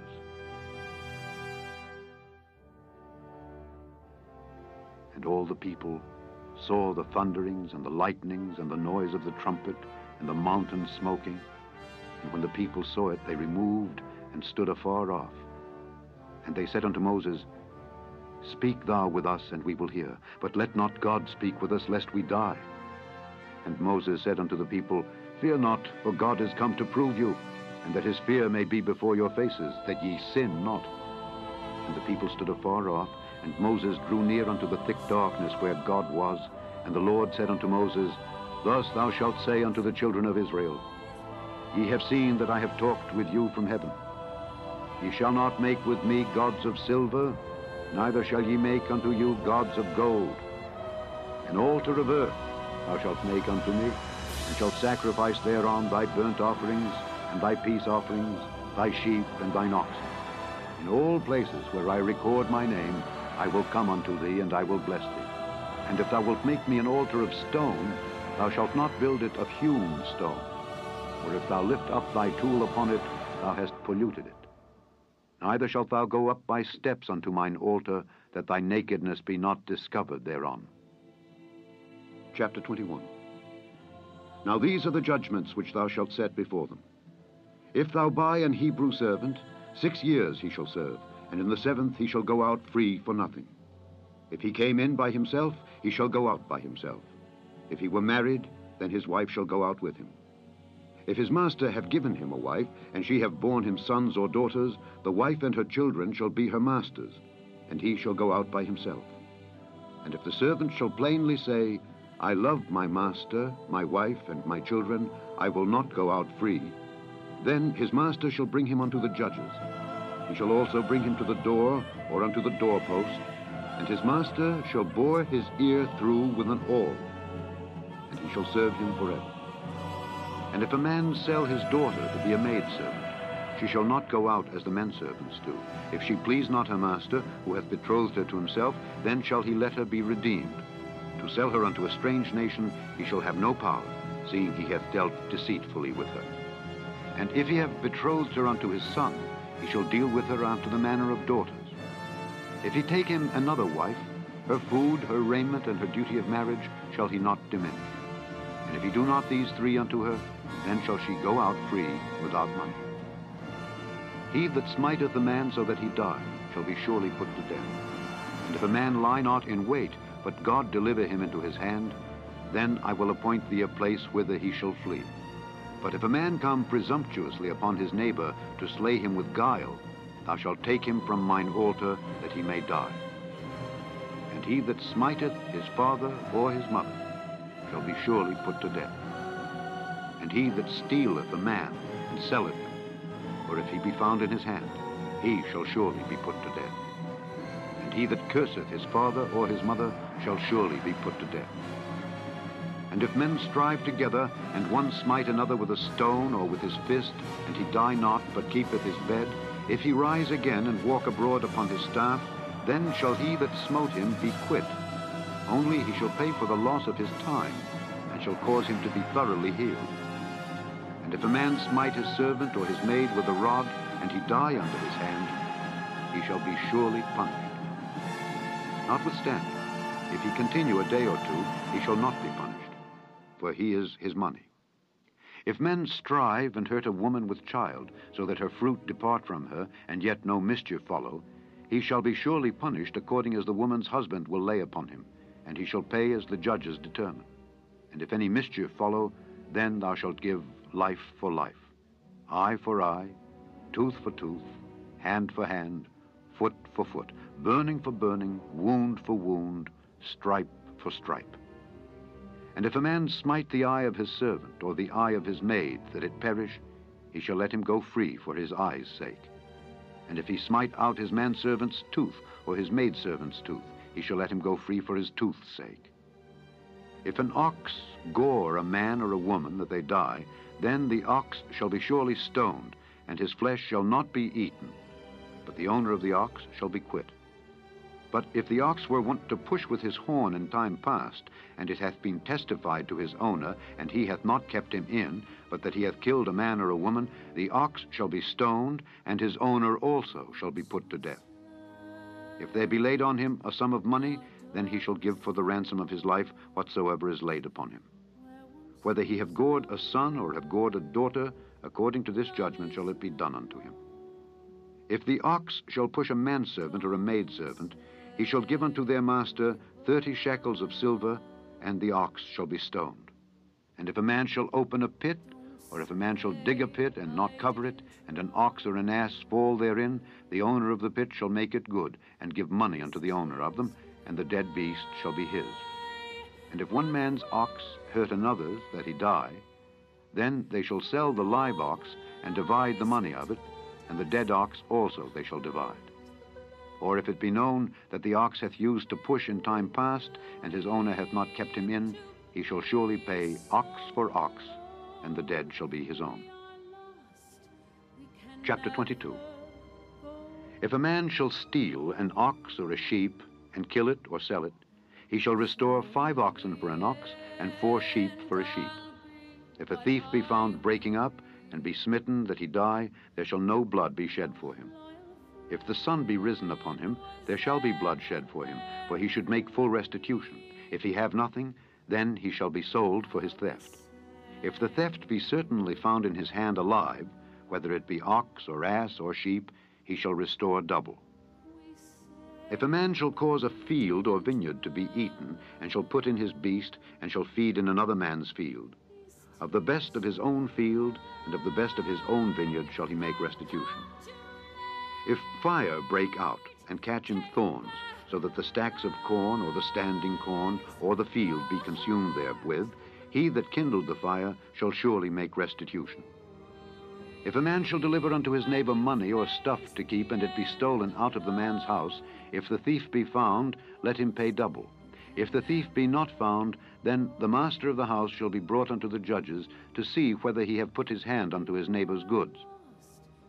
For all manner of trespass, whether it be for ox, for ass, for sheep, for raiment, or for any manner of lost thing which another challengeth to be his, the cause of both parties shall come before the judges, and whom the judges shall condemn, he shall pay double unto his neighbor.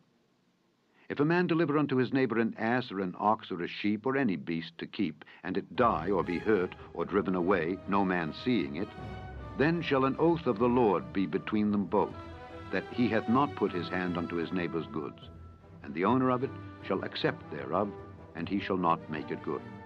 And if it be stolen from him, he shall make restitution unto the owner thereof. If it be torn in pieces, then let him bring it for witness, and he shall not make good that which was torn. And if a man borrow aught of his neighbor, and it be hurt or die, the owner thereof being not with it, he shall surely make it good. But if the owner thereof be with it, he shall not make it good. If it be an hired thing, it came for his hire. And if a man entice a maid that is not betrothed, and lie with her, he shall surely endow her to be his wife.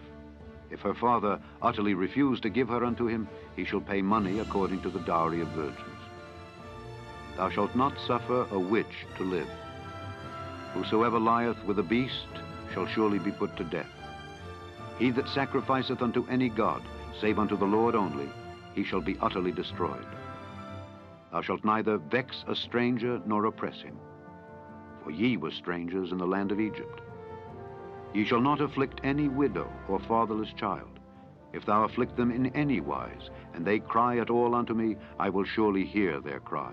And my wrath shall wax hot, and I will kill you with the sword, and your wives shall be widows, and your children fatherless.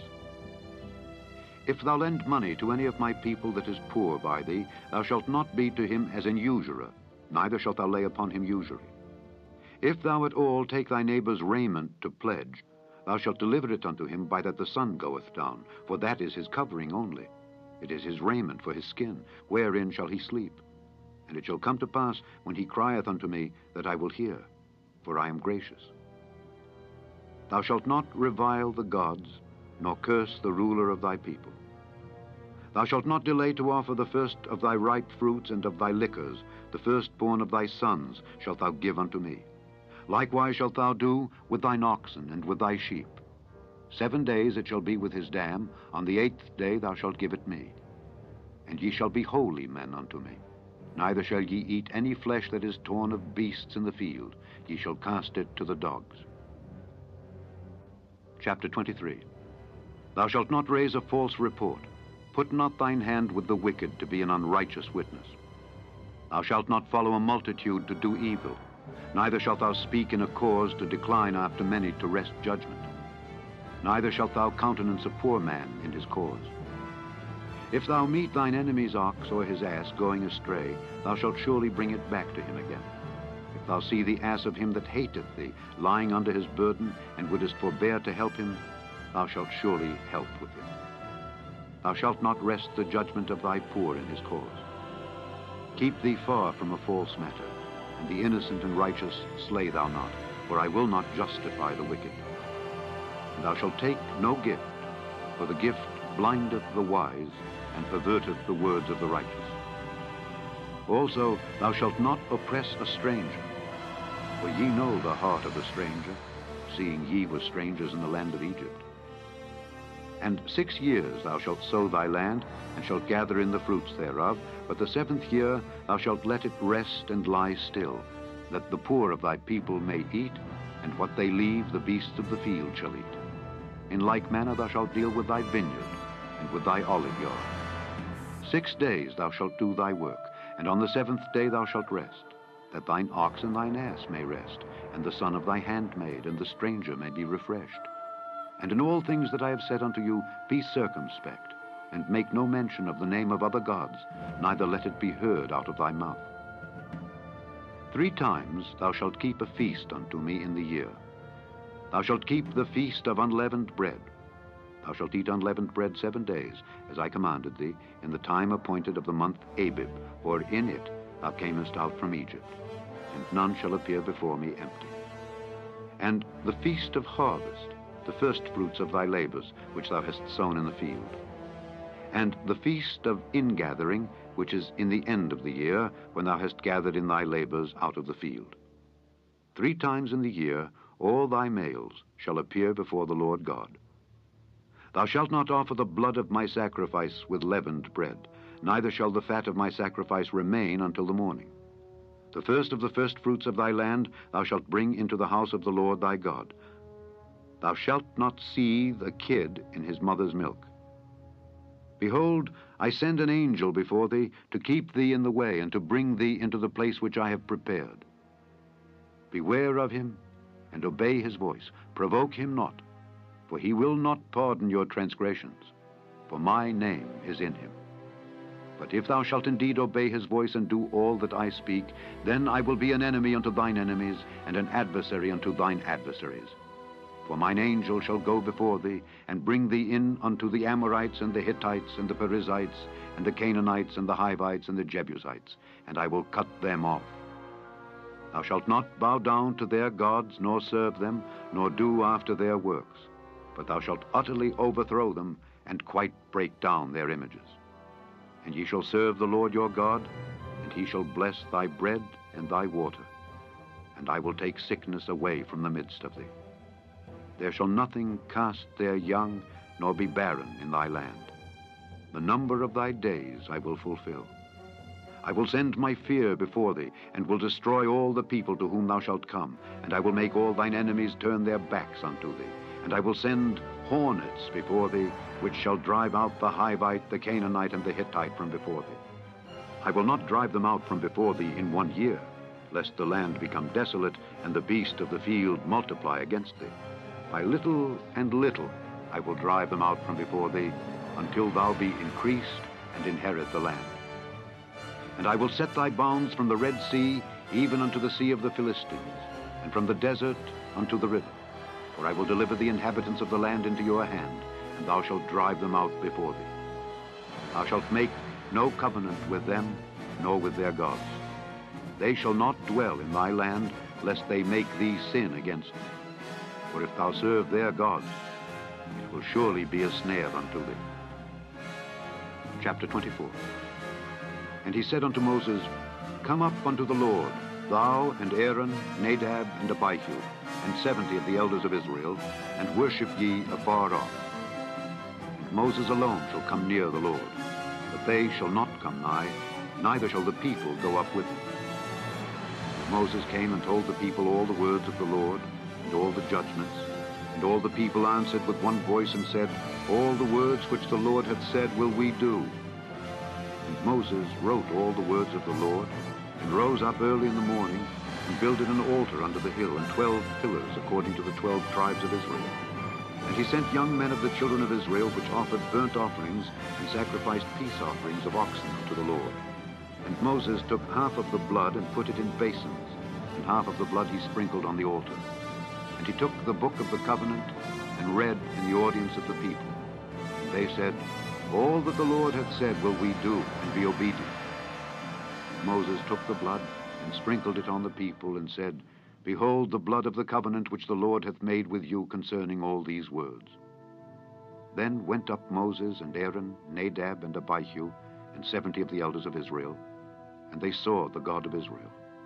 And there was under his feet as it were a paved work of a sapphire stone, and as it were the body of heaven in his clearness. And upon the nobles of the children of Israel he laid not his hand. Also they saw God, and did eat and drink. And the Lord said unto Moses, Come up to me into the mount, and be there. And I will give thee tables of stone, and a law, and commandments which I have written, that thou mayest teach them. And Moses rose up, and his minister Joshua, and Moses went up into the mount of God. And he said unto the elders, Tarry ye here for us until we come again unto you. And behold, Aaron and Hur are with you. If any man have any matters to do, let him come unto them. And Moses went up into the mount, and a cloud covered the mount. And the glory of the Lord abode upon Mount Sinai, and the cloud covered it 6 days. And the 7th day he called unto Moses out of the midst of the cloud. And the sight of the glory of the Lord was like devouring fire on the top of the mount in the eyes of the children of Israel. And Moses went into the midst of the cloud, and gat him up into the mount, and Moses was in the mount 40 days and 40 nights. Chapter 25. And the Lord spake unto Moses, saying, Speak unto the children of Israel, that they bring me an offering. Of every man that giveth it willingly with his heart, ye shall take my offering. And this is the offering which ye shall take of them: gold, and silver, and brass, and blue, and purple, and scarlet, and fine linen, and goat's hair, and rams' skins dyed red, and badgers' skins, and shittim wood, oil for the light, spices for anointing oil, and for sweet incense, onyx stones, and stones to be set in the ephod and in the breastplate. And let them make me a sanctuary, that I may dwell among them. According to all that I show thee, after the pattern of the tabernacle and the pattern of all the instruments thereof, even so shall ye make it. And they shall make an ark of shittim wood. 2 cubits and a half shall be the length thereof, and 1 cubit and a half the breadth thereof, and 1 cubit and a half the height thereof. And thou shalt overlay it with pure gold, within and without shalt thou overlay it, and shalt make upon it a crown of gold round about. And thou shalt cast 4 rings of gold for it, and put them in the 4 corners thereof. And 2 rings shall be in the one side of it, and 2 rings in the other side of it. And thou shalt make staves of shittim wood, and overlay them with gold. And thou shalt put the staves into the rings by the sides of the ark, that the ark may be borne with them. The staves shall be in the rings of the ark. They shall not be taken from it. And thou shalt put into the ark the testimony which I shall give thee. And thou shalt make a mercy seat of pure gold. 2 cubits and a half shall be the length thereof, and 1 cubit and a half the breadth thereof. And thou shalt make 2 cherubims of gold. Of beaten work shalt thou make them, in the 2 ends of the mercy seat. And make 1 cherub on the one end, and the other cherub on the other end. Even of the mercy seat shall ye make the cherubims on the 2 ends thereof. And the cherubims shall stretch forth their wings on high, covering the mercy seat with their wings, and their faces shall look one to another. Toward the mercy seat shall the faces of the cherubims be. And thou shalt put the mercy seat above upon the ark, and in the ark thou shalt put the testimony that I shall give thee. And there I will meet with thee, and I will commune with thee from above the mercy seat, from between the 2 cherubims which are upon the ark of the testimony, of all things which I will give thee in commandment unto the children of Israel. Thou shalt also make a table of shittim wood. 2 cubits shall be the length thereof, and 1 cubit the breadth thereof, and 1 cubit and a half the height thereof. And thou shalt overlay it with pure gold, and make thereto a crown of gold round about. And thou shalt make unto it a border of an hand breadth round about, and thou shalt make a golden crown to the border thereof round about. And thou shalt make for it 4 rings of gold, and put the rings in the 4 corners that are on the 4 feet thereof. Over against the border shall the rings be for places of the staves to bear the table. And thou shalt make the staves of shittim wood, and overlay them with gold, that the table may be borne with them. And thou shalt make the dishes thereof, and spoons thereof, and covers thereof, and bowls thereof, to cover withal. Of pure gold shalt thou make them. And thou shalt set upon the table showbread before me alway. And thou shalt make a candlestick of pure gold. Of beaten work shall the candlestick be made. His shaft and his branches, his bowls, his knops, and his flowers shall be of the same. And 6 branches shall come out of the sides of it, 3 branches of the candlestick out of the one side, and 3 branches of the candlestick out of the other side. 3 bowls made like unto almonds, with a knop and a flower in one branch, and 3 bowls made like almonds in the other branch, with a knop and a flower. So in the 6 branches that come out of the candlestick. And in the candlestick shall be 4 bowls made like unto almonds, with their knops and their flowers. And there shall be a knop unto 2 branches of the same, and a knop unto 2 branches of the same, and a knop unto 2 branches of the same, according to the 6 branches that proceed out of the candlestick. Their knops and their branches shall be of the same. All it shall be one beaten work of pure gold. And thou shalt make the 7 lamps thereof, and they shall light the lamps thereof, that they may give light over against it. And the tongs thereof and the snuff dishes thereof shall be of pure gold. Of a talent of pure gold shall he make it, with all these vessels. And look that thou make them after their pattern, which was showed thee in the mount. Chapter 26. Moreover, thou shalt make the tabernacle with 10 curtains of fine twined linen, and blue, and purple, and scarlet. With cherubims of cunning work shalt thou make them.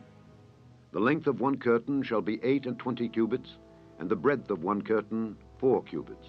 And every one of the curtains shall have one measure. The 5 curtains shall be coupled together one to another, and other 5 curtains shall be coupled one to another. And thou shalt make loops of blue upon the edge of the one curtain from the selvage in the coupling, and likewise shalt thou make in the uttermost edge of another curtain in the couplings of the second. 50 loops shalt thou make in the one curtain, and 50 loops shalt thou make in the edge of the curtain that is in the coupling of the second, that the loops may take hold one of another. And thou shalt make 50 taches of gold, and couple the curtains together with the taches, and it shall be one tabernacle. And thou shalt make curtains of goat's hair, to be a covering upon the tabernacle. 11 curtains shalt thou make. The length of one curtain shall be 30 cubits, and the breadth of one curtain 4 cubits, and the 11 curtains shall be all of one measure. And thou shalt couple 5 curtains by themselves, and 6 curtains by themselves, and shalt double the 6th curtain in the forefront of the tabernacle. And thou shalt make 50 loops on the edge of the one curtain that is outmost in the coupling, and 50 loops in the edge of the curtain which coupleth the second. And thou shalt make 50 taches of brass, and put the taches into the loops, and couple the tent together, that it may be one. And the remnant that remaineth of the curtains of the tent, the half curtain that remaineth, shall hang over the back side of the tabernacle. And a cubit on the one side, and a cubit on the other side of that which remaineth in the length of the curtains of the tent, it shall hang over the sides of the tabernacle, on this side and on that side, to cover it. And thou shalt make a covering for the tent of rams' skins dyed red, and a covering above of badgers' skins. And thou shalt make boards for the tabernacle of shittim wood, standing up. 10 cubits shall be the length of a board, and a cubit and a half shall be the breadth of one board. 2 tenons shall there be in one board, set in order one against another. Thus shalt thou make for all the boards of the tabernacle. And thou shalt make the boards for the tabernacle 20 boards on the south side southward. And thou shalt make 40 sockets of silver under the 20 boards. 2 sockets under one board for his 2 tenons, and 2 sockets under another board for his 2 tenons. And for the second side of the tabernacle on the north side there shall be 20 boards, and there 40 sockets of silver, 2 sockets under one board and 2 sockets under another board. And for the sides of the tabernacle westward thou shalt make 6 boards, and 2 boards shalt thou make for the corners of the tabernacle in the 2 sides. They shall be coupled together beneath, and they shall be coupled together above the head of it unto one ring. Thus shall it be for them both. They shall be for the 2 corners. And they shall be 8 boards, and their sockets of silver, 16 sockets. 2 sockets under one board, and 2 sockets under another board. And thou shalt make bars of shittim wood, 5 for the boards of the one side of the tabernacle, and 5 bars for the boards of the other side of the tabernacle, and 5 bars for the boards of the side of the tabernacle for the 2 sides westward. And the middle bar in the midst of the boards shall reach from end to end. And thou shalt overlay the boards with gold, and make their rings of gold for places for the bars. And thou shalt overlay the bars with gold. And thou shalt rear up the tabernacle according to the fashion thereof which was showed thee in the mount. And thou shalt make a veil of blue and purple and scarlet and fine twined linen of cunning work. With cherubims shall it be made. And thou shalt hang it upon 4 pillars of shittim wood overlaid with gold. Their hooks shall be of gold upon the 4 sockets of silver. And thou shalt hang up the veil under the taches, that thou mayest bring in thither within the veil the ark of the testimony. And the veil shall divide unto you between the holy place and the most holy. And thou shalt put the mercy seat upon the ark of the testimony in the most holy place. And thou shalt set the table without the veil, and the candlestick over against the table on the side of the tabernacle toward the south. And thou shalt put the table on the north side. And thou shalt make an hanging for the door of the tent of blue and purple and scarlet and fine twined linen, wrought with needlework. And thou shalt make for the hanging 5 pillars of shittim wood, and overlay them with gold, and their hooks shall be of gold, and thou shalt cast 5 sockets of brass for them. Chapter 27. And thou shalt make an altar of shittim wood, 5 cubits long and 5 cubits broad. The altar shall be 4 square, and the height thereof shall be 3 cubits. And thou shalt make the horns of it upon the 4 corners thereof. His horns shall be of the same. And thou shalt overlay it with brass. And thou shalt make his pans to receive his ashes, and his shovels, and his basins, and his flesh hooks, and his fire pans. All the vessels thereof thou shalt make of brass. And thou shalt make for it a grate of network of brass. And upon the net shalt thou make 4 brazen rings in the 4 corners thereof. And thou shalt put it under the compass of the altar beneath, that the net may be even to the midst of the altar.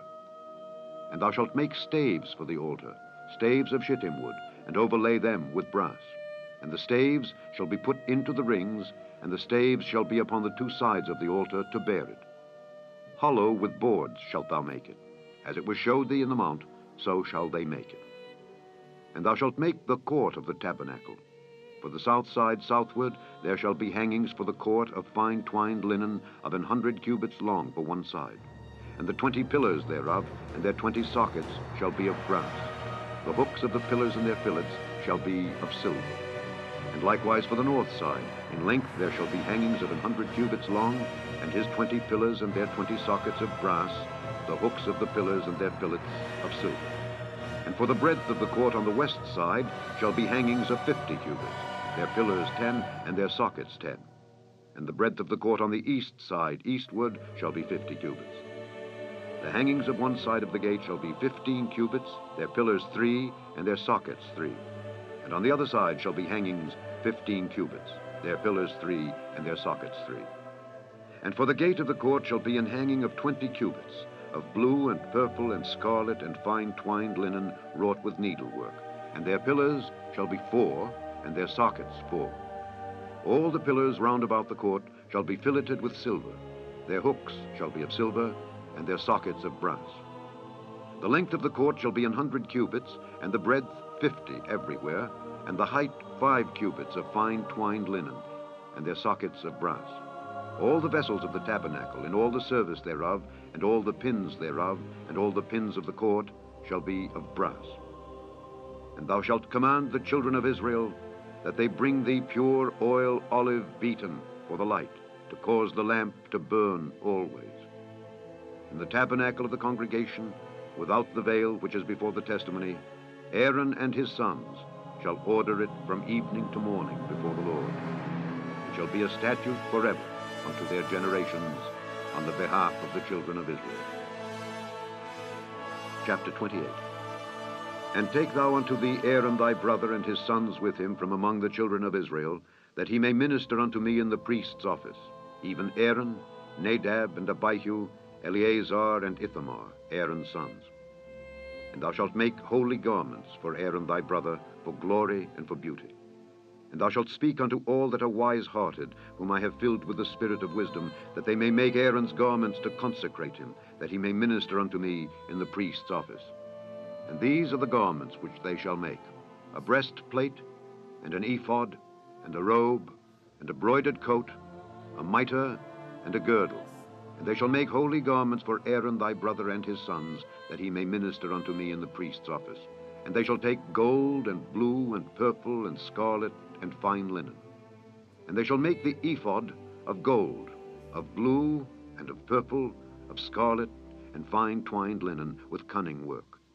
It shall have the two shoulder pieces thereof joined at the two edges thereof, and so it shall be joined together. And the curious girdle of the ephod which is upon it shall be of the same, according to the work thereof, even of gold, of blue, and purple, and scarlet, and fine twined linen.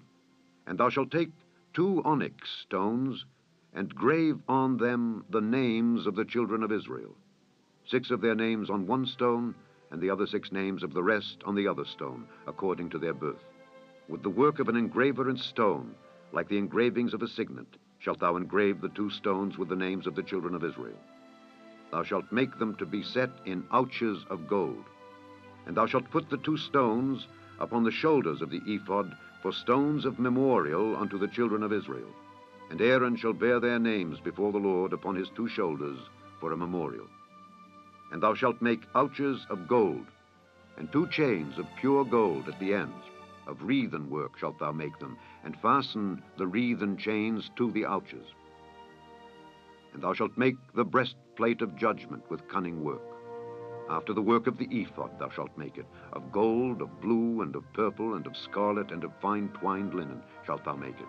4 square it shall be, being doubled. A span shall be the length thereof, and a span shall be the breadth thereof. And thou shalt set in it settings of stones, even 4 rows of stones. The first row shall be a sardius, a topaz, and a carbuncle. This shall be the first row. And the second row shall be an emerald, a sapphire, and a diamond. And the third row a ligure, an agate, and an amethyst. And the fourth row a beryl, and an onyx, and a jasper. They shall be set in gold in their enclosings. And the stones shall be with the names of the children of Israel, 12 according to their names, like the engravings of a signet. Every one with his name shall they be, according to the 12 tribes. And thou shalt make upon the breastplate chains at the ends of wreathen work of pure gold. And thou shalt make upon the breastplate 2 rings of gold, and shalt put the 2 rings on the 2 ends of the breastplate. And thou shalt put the 2 wreathen chains of gold in the 2 rings, which are on the ends of the breastplate. And the other 2 ends of the 2 wreathen chains thou shalt fasten in the 2 ouches, and put them on the shoulder pieces of the ephod before it. And thou shalt make 2 rings of gold, and thou shalt put them upon the 2 ends of the breastplate in the border thereof, which is in the side of the ephod inward. And 2 other rings of gold thou shalt make, and shalt put them on the 2 sides of the ephod underneath, toward the forepart thereof, over against the other coupling thereof, above the curious girdle of the ephod. And they shall bind the breastplate by the rings thereof unto the rings of the ephod, with a lace of blue, that it may be above the curious girdle of the ephod, and that the breastplate be not loosed from the ephod. And Aaron shall bear the names of the children of Israel in the breastplate of judgment upon his heart, when he goeth in unto the holy place, for a memorial before the Lord continually. And thou shalt put in the breastplate of judgment the Urim and the Thummim, and they shall be upon Aaron's heart when he goeth in before the Lord. And Aaron shall bear the judgment of the children of Israel upon his heart before the Lord continually. And thou shalt make the robe of the ephod all of blue, and there shall be an hole in the top of it in the midst thereof. It shall have a binding of woven work round about the whole of it, as it were the whole of an habergeon, that it be not rent. And beneath upon the hem of it thou shalt make pomegranates of blue, and of purple, and of scarlet, round about the hem thereof, and bells of gold between them round about, a golden bell and a pomegranate, a golden bell and a pomegranate, upon the hem of the robe round about. And it shall be upon Aaron to minister, and his sound shall be heard when he goeth in unto the holy place before the Lord, and when he cometh out, that he die not. And thou shalt make a plate of pure gold, and grave upon it, like the engravings of a signet, Holiness to the Lord. And thou shalt put it on a blue lace, that it may be upon the mitre, upon the forefront of the mitre it shall be. And it shall be upon Aaron's forehead, that Aaron may bear the iniquity of the holy things which the children of Israel shall hallow in all their holy gifts. And it shall be always upon his forehead, that they may be accepted before the Lord. And thou shalt embroider the coat of fine linen, and thou shalt make the mitre of fine linen, and thou shalt make the girdle of needlework. And for Aaron's sons thou shalt make coats, and thou shalt make for them girdles, and bonnets shalt thou make for them, for glory and for beauty. And thou shalt put them upon Aaron thy brother and his sons with him, and shalt anoint them, and consecrate them, and sanctify them, that they may minister unto me in the priest's office. And thou shalt make them linen breeches to cover their nakedness. From the loins even unto the thighs they shall reach. And they shall be upon Aaron and upon his sons, when they come in unto the tabernacle of the congregation, or when they come near unto the altar to minister in the holy place, that they bear not iniquity and die. It shall be a statute forever unto him and his seed after him. Chapter 29. And this is the thing that thou shalt do unto them to hallow them, to minister unto me in the priest's office. Take 1 young bullock, and 2 rams without blemish, and unleavened bread, and cakes unleavened tempered with oil, and wafers unleavened anointed with oil. Of wheat and flour shalt thou make them. And thou shalt put them into 1 basket, and bring them in the basket, with the bullock and the 2 rams. And Aaron and his sons thou shalt bring unto the door of the tabernacle of the congregation, and shalt wash them with water. And thou shalt take the garments, and put upon Aaron the coat, and the robe of the ephod, and the breastplate, and gird him with the curious girdle of the ephod. And thou shalt put the mitre upon his head, and put the holy crown upon the mitre. Then shalt thou take the anointing oil, and pour it upon his head, and anoint him. And thou shalt bring his sons, and put coats upon them. And thou shalt gird them with girdles, Aaron and his sons, and put the bonnets on them. And the priest's office shall be theirs for a perpetual statute. And thou shalt consecrate Aaron and his sons. And thou shalt cause a bullock to be brought before the tabernacle of the congregation, and Aaron and his sons shall put their hands upon the head of the bullock. And thou shalt kill the bullock before the Lord by the door of the tabernacle of the congregation. And thou shalt take of the blood of the bullock, and put it upon the horns of the altar with thy finger, and pour all the blood beside the bottom of the altar. And thou shalt take all the fat that covereth the inwards, and the caul that is above the liver, and the 2 kidneys, and the fat that is upon them, and burn them upon the altar. But the flesh of the bullock, and his skin, and his dung, shalt thou burn with fire without the camp. It is a sin offering. Thou shalt also take 1 ram, and Aaron and his sons shall put their hands upon the head of the ram. And thou shalt slay the ram, and thou shalt take his blood, and sprinkle it round about upon the altar. And thou shalt cut the ram in pieces, and wash the inwards of him, and his legs, and put them unto his pieces, and unto his head. And thou shalt burn the whole ram upon the altar. It is a burnt offering unto the Lord. It is a sweet savor, an offering made by fire unto the Lord. And thou shalt take the other ram, and Aaron and his sons shall put their hands upon the head of the ram.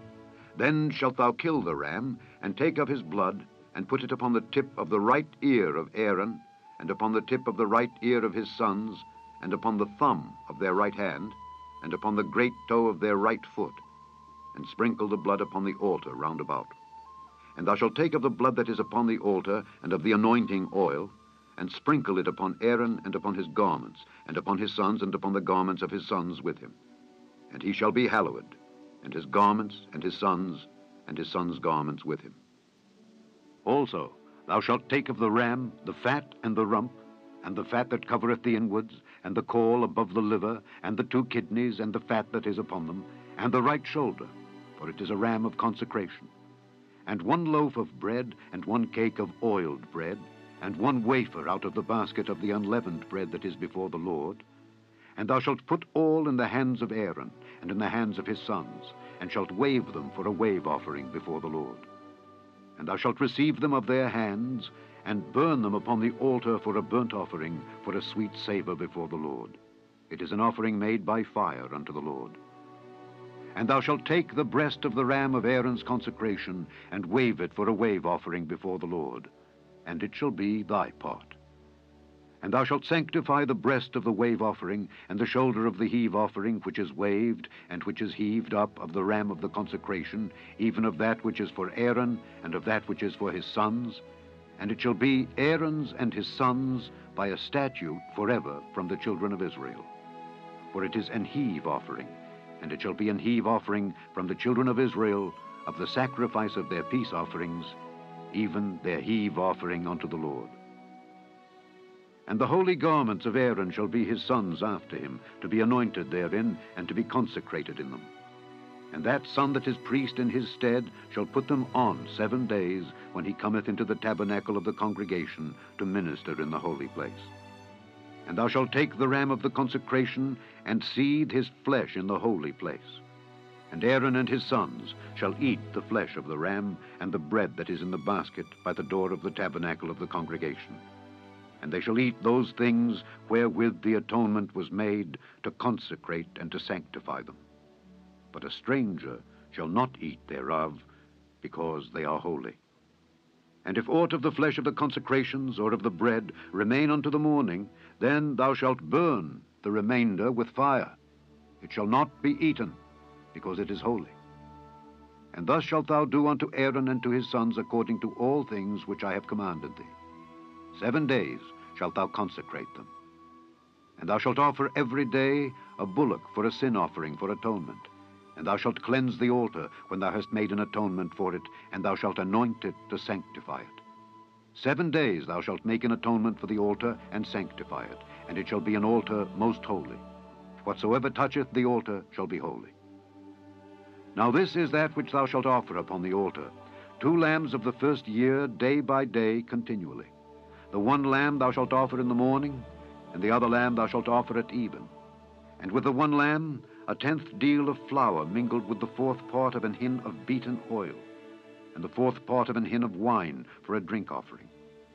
And the other lamb thou shalt offer at even, and shalt do thereto according to the meat offering of the morning, and according to the drink offering thereof, for a sweet savor, an offering made by fire unto the Lord. This shall be a continual burnt offering throughout your generations at the door of the tabernacle of the congregation before the Lord, where I will meet you to speak there unto thee. And there I will meet with the children of Israel, and the tabernacle shall be sanctified by my glory. And I will sanctify the tabernacle of the congregation and the altar.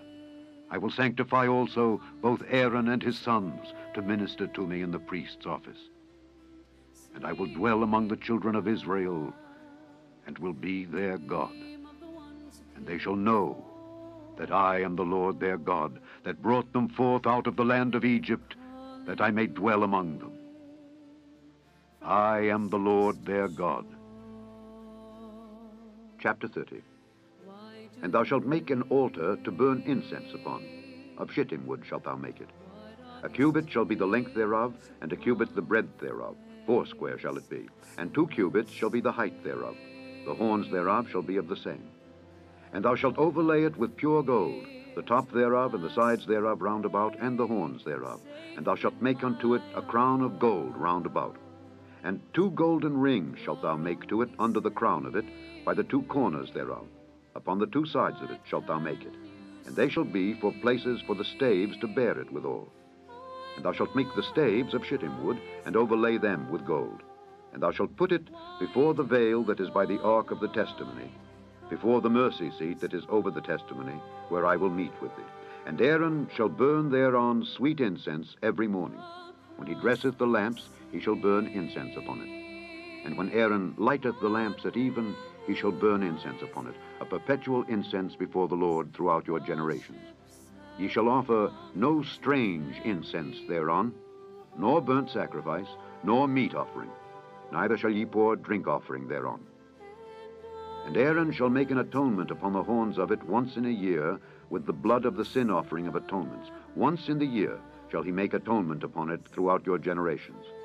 It is most holy unto the Lord. And the Lord spake unto Moses, saying, When thou takest the sum of the children of Israel after their number, Then shall they give every man a ransom for his soul unto the Lord, when thou numberest them, that there be no plague among them when thou numberest them. This they shall give, every one that passeth among them that are numbered, half a shekel after the shekel of the sanctuary. A shekel is 20 gerahs. And half shekel shall be the offering of the Lord.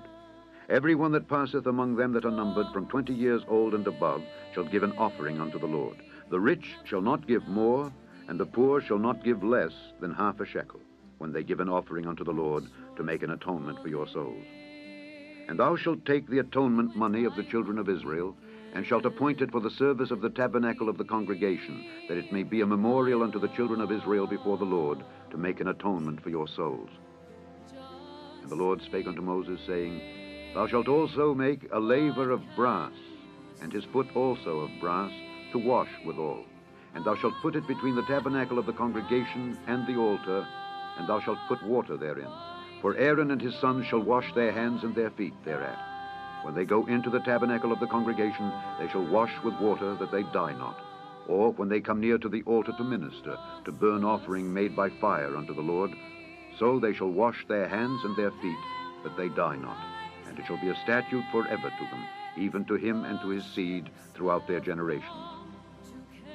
Moreover, the Lord spake unto Moses, saying, Take thou also unto thee principal spices, of pure myrrh 500 shekels, and of sweet cinnamon half so much, even 250 shekels, and of sweet calamus 250 shekels, and of cassia 500 shekels after the shekel of the sanctuary, and of oil olive and hin.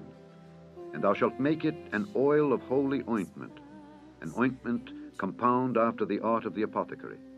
It shall be an holy anointing oil. And thou shalt anoint the tabernacle of the congregation therewith, and the ark of the testimony, and the table and all his vessels, and the candlestick and his vessels, and the altar of incense, and the altar of burnt offering, with all his vessels, and the laver and his foot. And thou shalt sanctify them, that they may be most holy. Whatsoever toucheth them shall be holy. And thou shalt anoint Aaron and his sons, and consecrate them, that they may minister unto me in the priest's office. And thou shalt speak unto the children of Israel, saying, This shall be an holy anointing oil unto me throughout your generations. Upon man's flesh shall it not be poured, neither shall ye make any other like it after the composition of it. It is holy, and it shall be holy unto you. Whosoever compoundeth any like it, or whosoever putteth any of it upon a stranger, shall even be cut off from his people. And the Lord said unto Moses, Take unto thee sweet spices, stacte, and onycha, and galbanum, these sweet spices with pure frankincense. Of each shall there be a like weight. And thou shalt make it a perfume, a confection after the art of the apothecary, tempered together, pure and holy. And thou shalt beat some of it very small, and put of it before the testimony in the tabernacle of the congregation, where I will meet with you. It shall be unto you most holy. And as for the perfume which thou shalt make, ye shall not make to yourselves according to the composition thereof. It shall be unto thee holy for the Lord.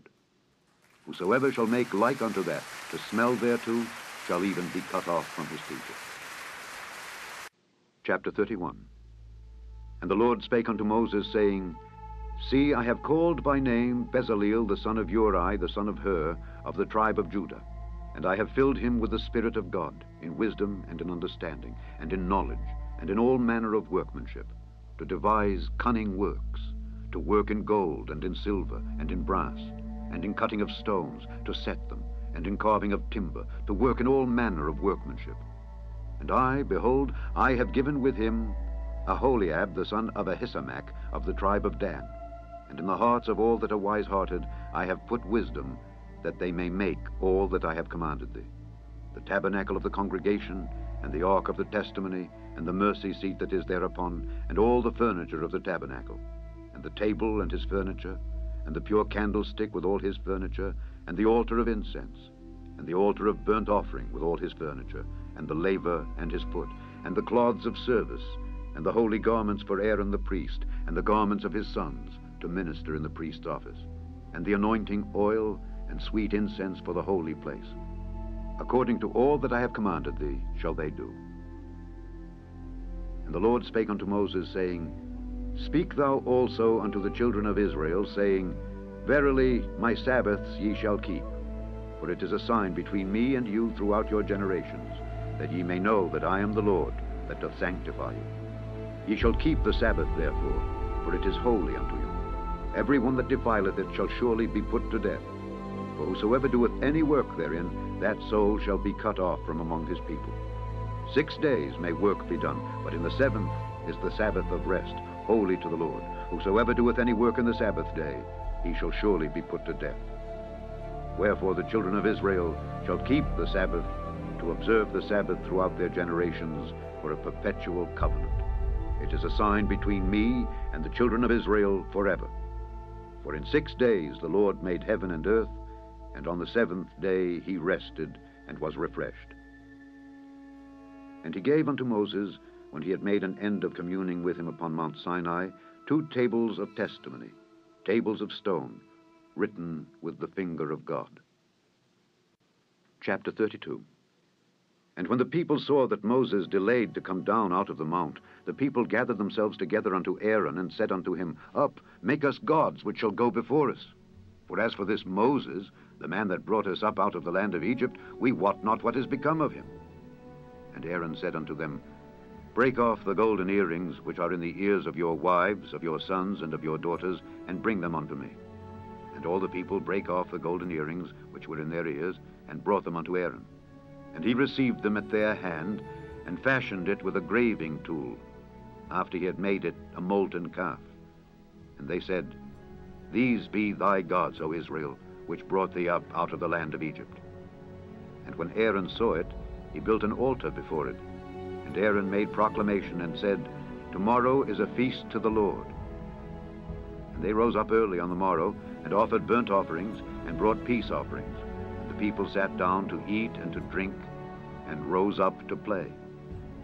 And the Lord said unto Moses, Go, get thee down, for thy people which thou broughtest out of the land of Egypt have corrupted themselves. They have turned aside quickly out of the way which I commanded them. They have made them a molten calf, and have worshipped it, and have sacrificed thereunto, and said, These be thy gods, O Israel, which have brought thee up out of the land of Egypt. And the Lord said unto Moses, I have seen this people, and behold, it is a stiff-necked people. Now therefore let me alone, that my wrath may wax hot against them, and that I may consume them, and I will make of thee a great nation. And Moses besought the Lord his God, and said, Lord, why doth thy wrath wax hot against thy people, which thou hast brought forth out of the land of Egypt with great power and with a mighty hand? Wherefore should the Egyptians speak and say, For mischief did he bring them out, to slay them in the mountains, and to consume them from the face of the earth? Turn from thy fierce wrath, and repent of this evil against thy people. Remember Abraham, Isaac, and Israel, thy servants, to whom thou swarest by thine own self, and saidst unto them, I will multiply your seed as the stars of heaven. And all this land that I have spoken of will I give unto your seed, and they shall inherit it forever. And the Lord repented of the evil which he thought to do unto his people. And Moses turned and went down from the mount, and the 2 tables of the testimony were in his hand. The tables were written on both their sides. On the one side and on the other were they written. And the tables were the work of God, and the writing was the writing of God, graven upon the tables. And when Joshua heard the noise of the people as they shouted, he said unto Moses, There is a noise of war in the camp. And he said, It is not the voice of them that shout for mastery, neither is it the voice of them that cry for being overcome, but the noise of them that sing do I hear. And it came to pass, as soon as he came nigh unto the camp, that he saw the calf and the dancing. And Moses' anger waxed hot, and he cast the tables out of his hands, and brake them beneath the mount. And he took the calf which they had made, and burnt it in the fire, and ground it to powder, and strawed it upon the water, and made the children of Israel drink of it. And Moses said unto Aaron, What did this people unto thee, that thou hast brought so great a sin upon them? And Aaron said, Let not the anger of my Lord wax hot. Thou knowest the people, that they are set on mischief. For they said unto me, Make us gods which shall go before us. For as for this Moses, the man that brought us up out of the land of Egypt, we wot not what is become of him. And I said unto them, Whosoever hath any gold, let them break it off. So they gave it me. Then I cast it into the fire, and there came out this calf. And when Moses saw that the people were naked, for Aaron had made them naked unto their shame among their enemies, then Moses stood in the gate of the camp and said, Who is on the Lord's side? Let him come unto me. And all the sons of Levi gathered themselves together unto him. And he said unto them, Thus saith the Lord God of Israel, Put every man his sword by his side, and go in and out from gate to gate throughout the camp, and slay every man his brother, and every man his companion, and every man his neighbor. And the children of Levi did according to the word of Moses, and there fell of the people that day about 3,000 men. For Moses had said, Consecrate yourselves today to the Lord, even every man upon his son and upon his brother, that he may bestow upon you a blessing this day. And it came to pass on the morrow that Moses said unto the people, Ye have sinned a great sin, and now I will go up unto the Lord. Peradventure I shall make an atonement for your sin. And Moses returned unto the Lord and said, Oh, this people have sinned a great sin, and have made them gods of gold. Yet now, if thou wilt, forgive their sin. And if not, blot me, I pray thee, out of thy book which thou hast written. And the Lord said unto Moses, Whosoever hath sinned against me, him will I blot out of my book. Therefore now go, lead the people unto the place of which I have spoken unto thee. Behold, mine angel shall go before thee. Nevertheless, in the day when I visit, I will visit their sin upon them. And the Lord plagued the people because they made the calf which Aaron made. Chapter 33. And the Lord said unto Moses, Depart and go up hence, thou and the people which thou hast brought up out of the land of Egypt, unto the land which I swear unto Abraham, to Isaac, and to Jacob, saying, Unto thy seed will I give it. And I will send an angel before thee, and I will drive out the Canaanite, the Amorite, and the Hittite, and the Perizzite, the Hivite, and the Jebusite, unto a land flowing with milk and honey, where I will not go up in the midst of thee, for thou art a stiff-necked people, lest I consume thee in the way. And when the people heard these evil tidings, they mourned, and no man did put on him his ornaments. For the Lord had said unto Moses, Say unto the children of Israel, Ye are a stiff-necked people. I will come up into the midst of thee in a moment, and consume thee. Therefore now put off thy ornaments from thee, that I may know what to do unto thee. And the children of Israel stripped themselves of their ornaments by the Mount Horeb. And Moses took the tabernacle, and pitched it without the camp, afar off from the camp, and called it the tabernacle of the congregation. And it came to pass that every one which sought the Lord went out unto the tabernacle of the congregation, which was without the camp. And it came to pass, when Moses went out unto the tabernacle, that all the people rose up, and stood every man at his tent door, and looked after Moses, until he was gone into the tabernacle.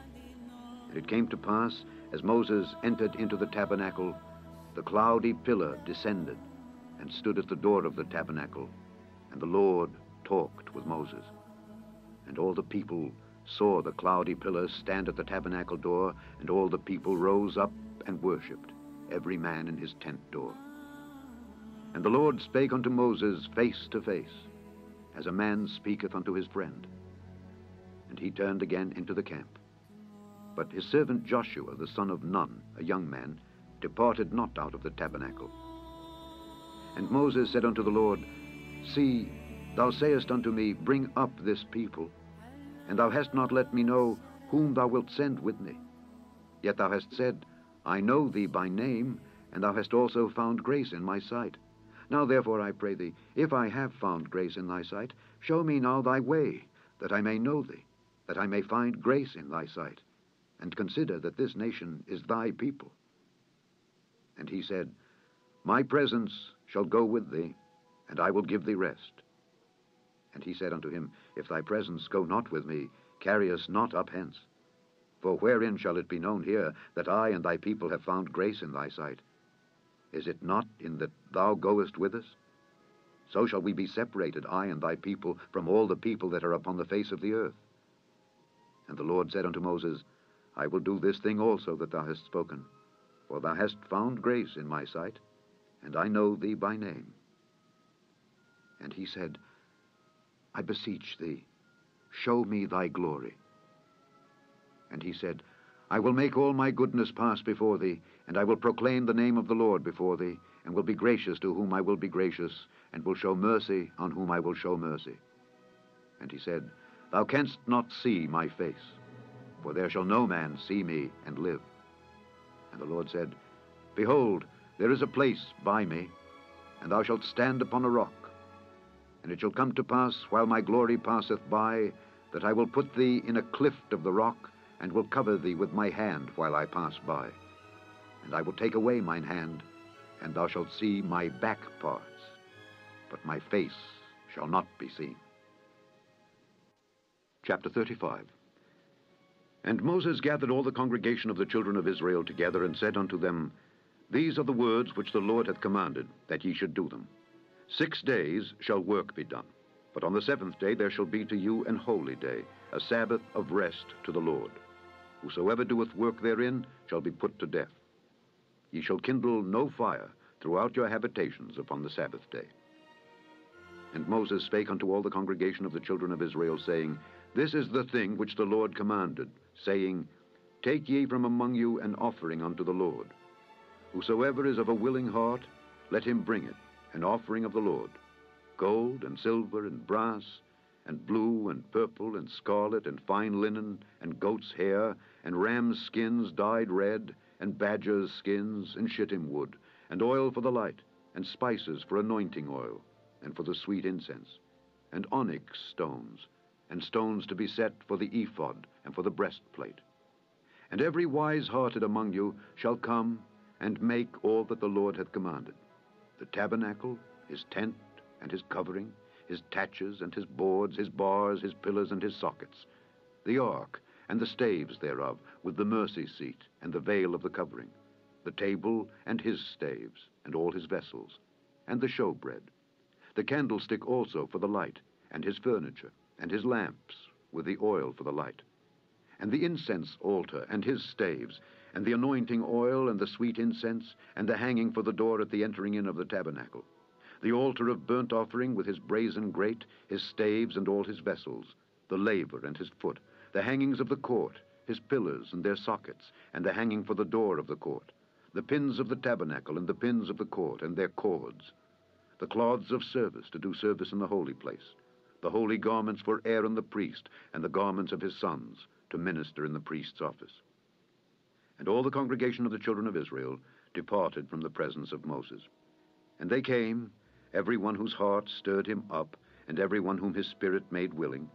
And they brought the Lord's offering to the work of the tabernacle of the congregation, and for all his service, and for the holy garments.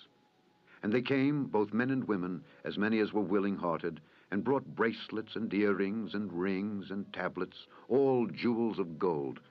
And every man that offered an offering of gold unto the Lord. And every man with whom was found blue and purple and scarlet and fine linen and goat's hair and red skins of rams and badger's skins brought them. Every one that did offer an offering of silver and brass brought the Lord's offering. And every man with whom was found shittim wood for any work of the service brought it. And all the women that were wise-hearted did spin with their hands, and brought that which they had spun, both of blue and of purple and of scarlet and of fine linen. And all the women whose hearts stirred them up in wisdom spun goat's hair. And the rulers brought onyx stones, and stones to be set for the ephod, and for the breastplate, and spice, and oil for the light, and for the anointing oil, and for the sweet incense. The children of Israel brought a willing offering unto the Lord, every man and woman, whose heart made them willing to bring for all manner of work, which the Lord had commanded to be made by the hand of Moses. And Moses said unto the children of Israel, See, the Lord hath called by name Bezaleel, the son of Uri, the son of Hur, of the tribe of Judah.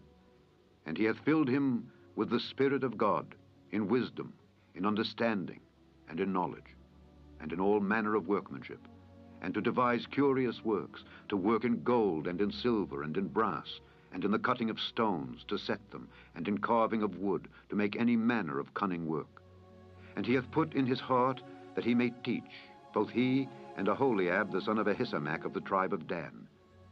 Them hath he filled with wisdom of heart, to work all manner of work, of the engraver, and of the cunning workman, and of the embroiderer, in blue and in purple, in scarlet, and in fine linen.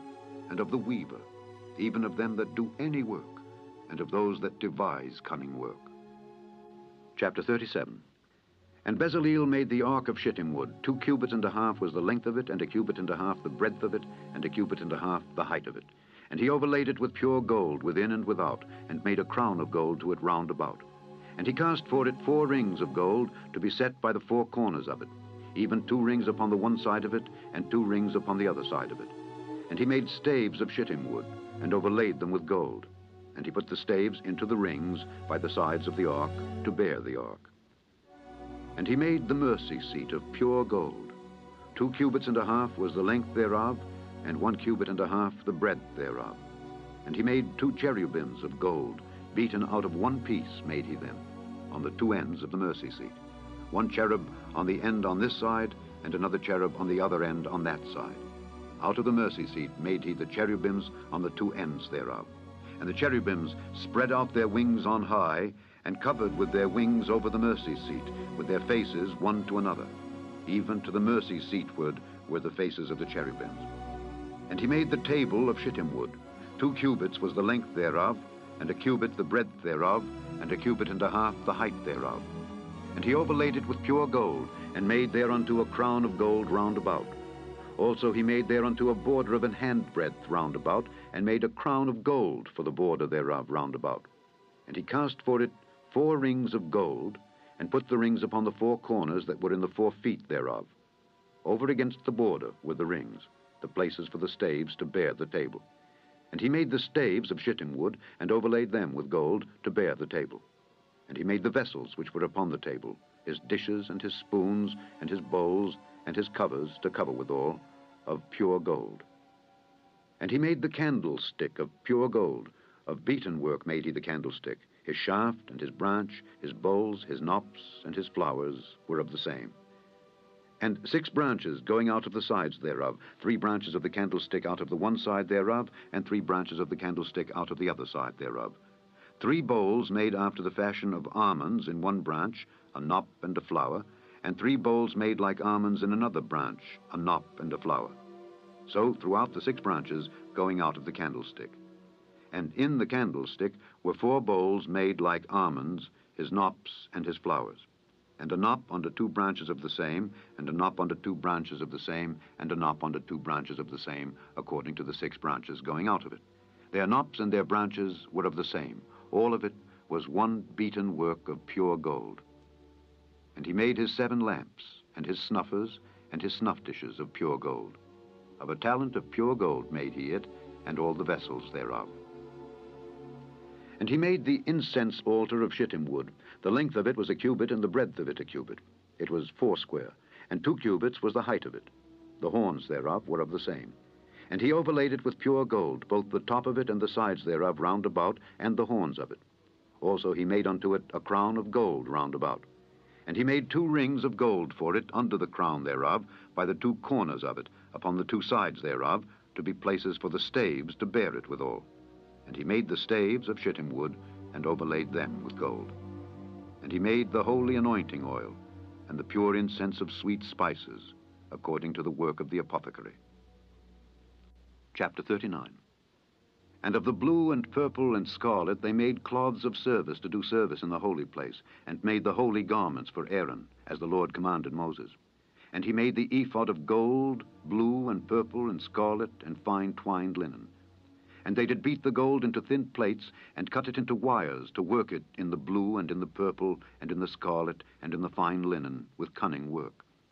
They made shoulder pieces for it, to couple it together. By the 2 edges was it coupled together. And the curious girdle of his ephod that was upon it was of the same, according to the work thereof, of gold, blue, and purple, and scarlet, and fine twined linen, as the Lord commanded Moses. And they wrought onyx stones enclosed in ouches of gold, graven, as signets are graven, with the names of the children of Israel. And they put them on the shoulders of the ephod, that they should be stones for a memorial to the children of Israel, as the Lord commanded Moses. And he made the breastplate of cunning work, like the work of the ephod, of gold, blue, and purple, and scarlet, and fine twined linen. It was 4 square. They made the breastplate double. A span was the length thereof, and a span the breadth thereof, being doubled. And they set in it 4 rows of stones. The first row was a sardius, a topaz, and a carbuncle. This was the first row. And the second row, an emerald, a sapphire, and a diamond. And the third row, a ligure, an agate, and an amethyst. And the fourth row, a beryl, an onyx, and a jasper. They were enclosed in ouches of gold in their enclosings. And the stones were according to the names of the children of Israel, 12, according to their names, like the engravings of a signet, every one with his name, according to the 12 tribes. And they made upon the breastplate chains at the ends of wreathen work of pure gold. And they made 2 ouches of gold and 2 gold rings, and put the 2 rings in the 2 ends of the breastplate. And they put the 2 wreathen chains of gold in the 2 rings on the ends of the breastplate. And the 2 ends of the 2 wreathen chains they fastened in the 2 ouches, and put them on the shoulder pieces of the ephod before it. And they made 2 rings of gold, and put them on the 2 ends of the breastplate upon the border of it, which was on the side of the ephod inward.